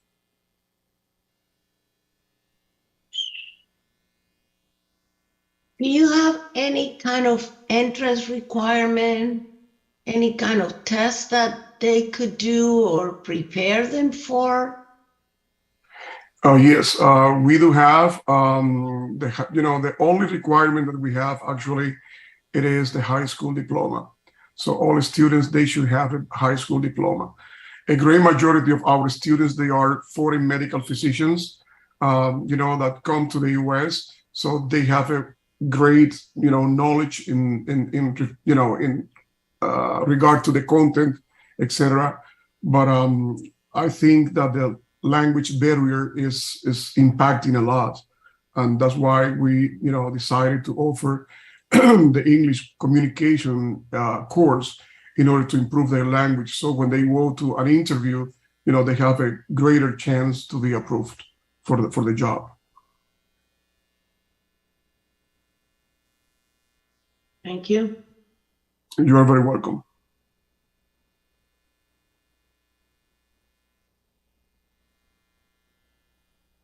So I see both of these programs are online. What is the plan in regards to adding English as a second language support? Is it online as well? Is it in person? What's the plan to offer English as a second language skills to help your students? Yeah, that will be a course online, 100%. We are trying to talk, to design the course and use Pearson. There is a wonderful program that is called Connectivity, and it provides, a lot of foundations for students at least the basic things that they need in order to communicate or, understand and be able to sustain an interview in order to pass that interview. I think this is the most important thing that is impacting our placement because, for example, when they go, as I said, the greatest majority of our students, they are medical doctors from Cuba, from Venezuela. So they have the content, they have the knowledge, the things that sometimes they cannot integrate, the language. And when they go to the interview, wow, they are not able to provide a good look. And that's why other people are chosen, because they are not able to do that in the same way that other people do it. They are able to communicate, but not, to look in a better way during the interview. And if there is one position, for example, they are going to choose the person who is able to communicate better or look better during the interview. So that's the main issue that we are having with, the audience of our students. They know a lot. They are very knowledgeable, in their, yes, ma'am. I think that the online for the English, I know no matter how good the program is not necessarily going to help them in an interview. Maybe like create some kind of Zoom or some kind of way that they have used the spoken language, because as a person that has some expertise in teaching ESOL many years ago, a lot of people, particularly those professionals, they could read it and write it better than they can speak. And the interviews are going to be in person. So I think that if you really want to succeed on that, you have to come up with some sort of real practice where they speak to other people. Yes, thank you very much. And not to a computer. Yes, thank you so much for your suggestion. And actually, what we are trying to do is, it is going to be through the online platform. It's going to be synchronous. So the students are going to meet with instructor in real time. And they are going to use also we are trying to use the Pearson connectivity program, which is very interactive.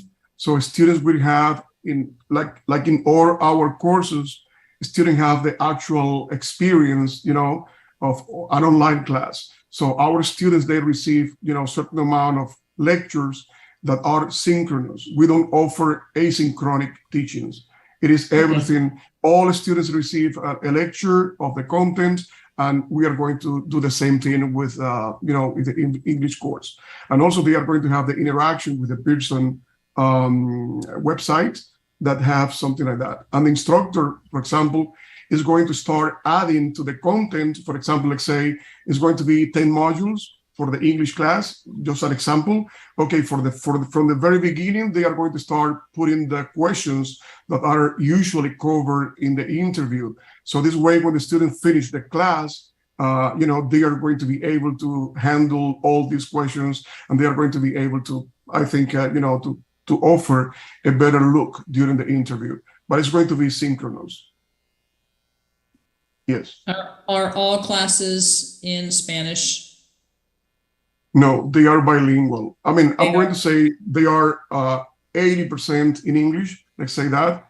But the explanation sometimes, when they don't understand something, the PowerPoints are in English, the textbooks, all of them are in English, everything, the quizzes, the exams, everything is in English. Okay. Now, during the actual lectures, if they don't understand something, because all instructors, they are bilingual, in that case, they explain that in Spanish, so they understand the procedure. They are able to comprehend the whole procedure of coding or whatever in their own language, so they can just, apply that content later on in a better way. But everything is in English. Okay, thank you. You're very welcome.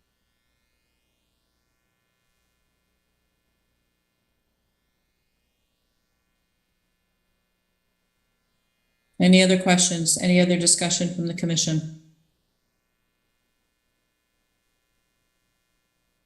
Is there a motion to accept the staff's recommendation, which is to deny the annual license, find a substantive change in the quality of education, and issue a provisional license which shall remain active and valid through September 30th, 2023. I move that we accept the recommendation of the staff. Thank you, Commissioner Marty. Second. Thank you, Commissioner Stefano. All in favor? Aye. Aye. Any opposed? Thank you. The motion to accept staff recommendation is adopted. Thank you very much. Thank you so much. Thank you. Bye-bye. Bye-bye.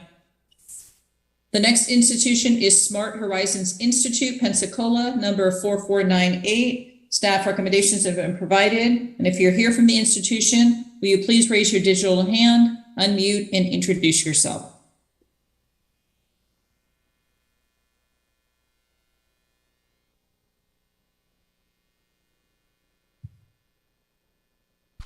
No one is here from the institution. Thank you.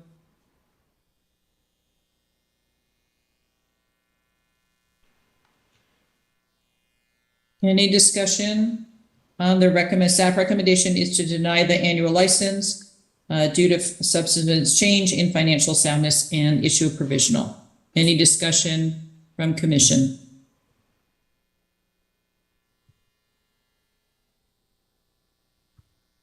Is there a motion to accept the staff recommendation? So move. Thank you. Second. Thank you. All in favor? Aye. Aye. Any opposed? The motion to accept staff recommendation is adopted.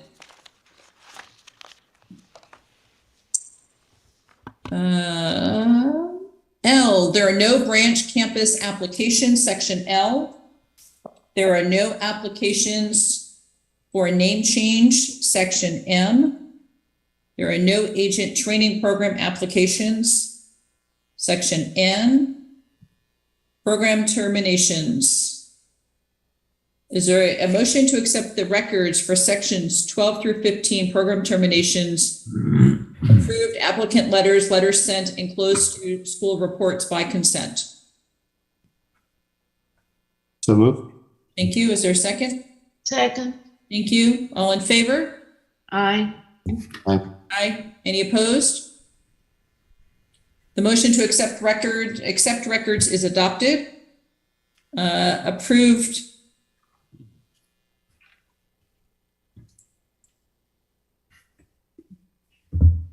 Jump here. At this time, we will take comments from the commissioners. Do any commissioner members have any comments to share?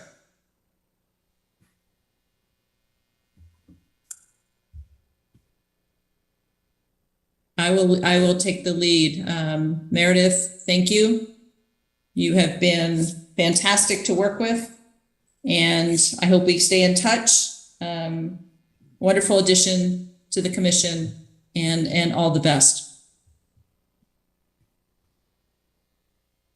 We're going to miss you. I'd like to echo our gratitude. It's been so wonderful to work with you. Just thank you for all that you've done, and for the vision and leadership that you exhibited in the months that you were with us. So thank you, and I'm confident that will spill over and provide a starting point and foundation for continued great work. I'd like to also extend gratitude and appreciation to I believe it's 2 other people that are leaving. Is that right? Mm-hmm. Yeah. So thank you.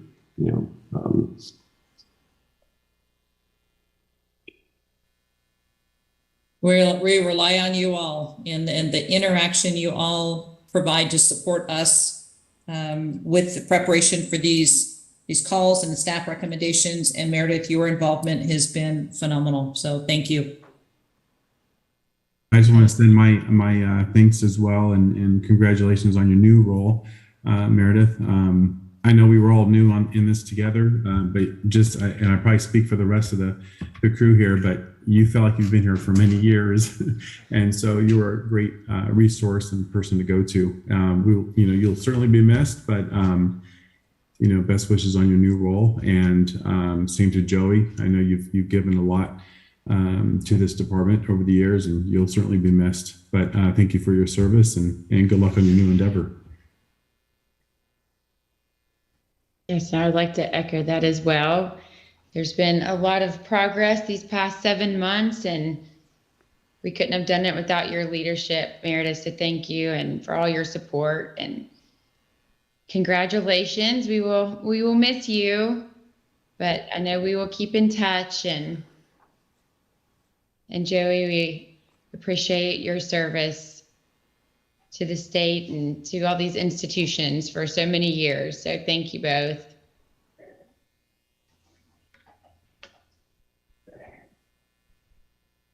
So with that, I would like to thank you all for joining us today. Our next meeting is scheduled for May 25th, 26th, 2023 in Orlando. I look forward to seeing everyone there. With no further business to come before the commission, we are adjourned. We will need to very briefly convene and then adjourn a rules committee meeting, and you may wish to have a short break in between. Should we have a short break, 10-minute break in between and reconvene for the rules committee meeting? That works. Okay, so 1:25, does that work? Perfect. 12 minutes? Thank you. Okay, we will reconvene at that point at 1:25.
We are live.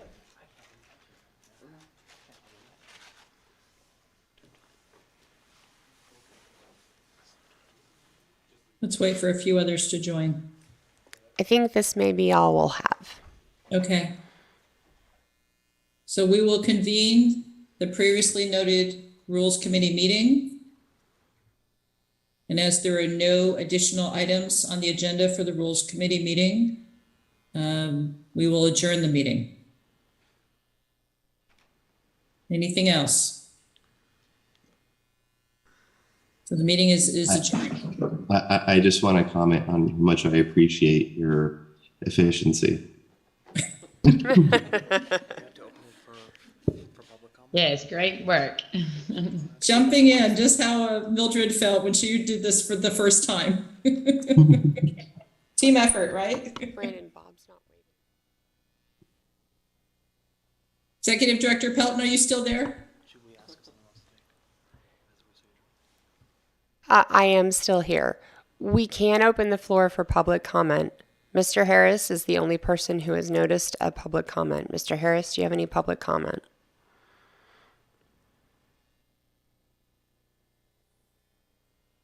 Can you hear me?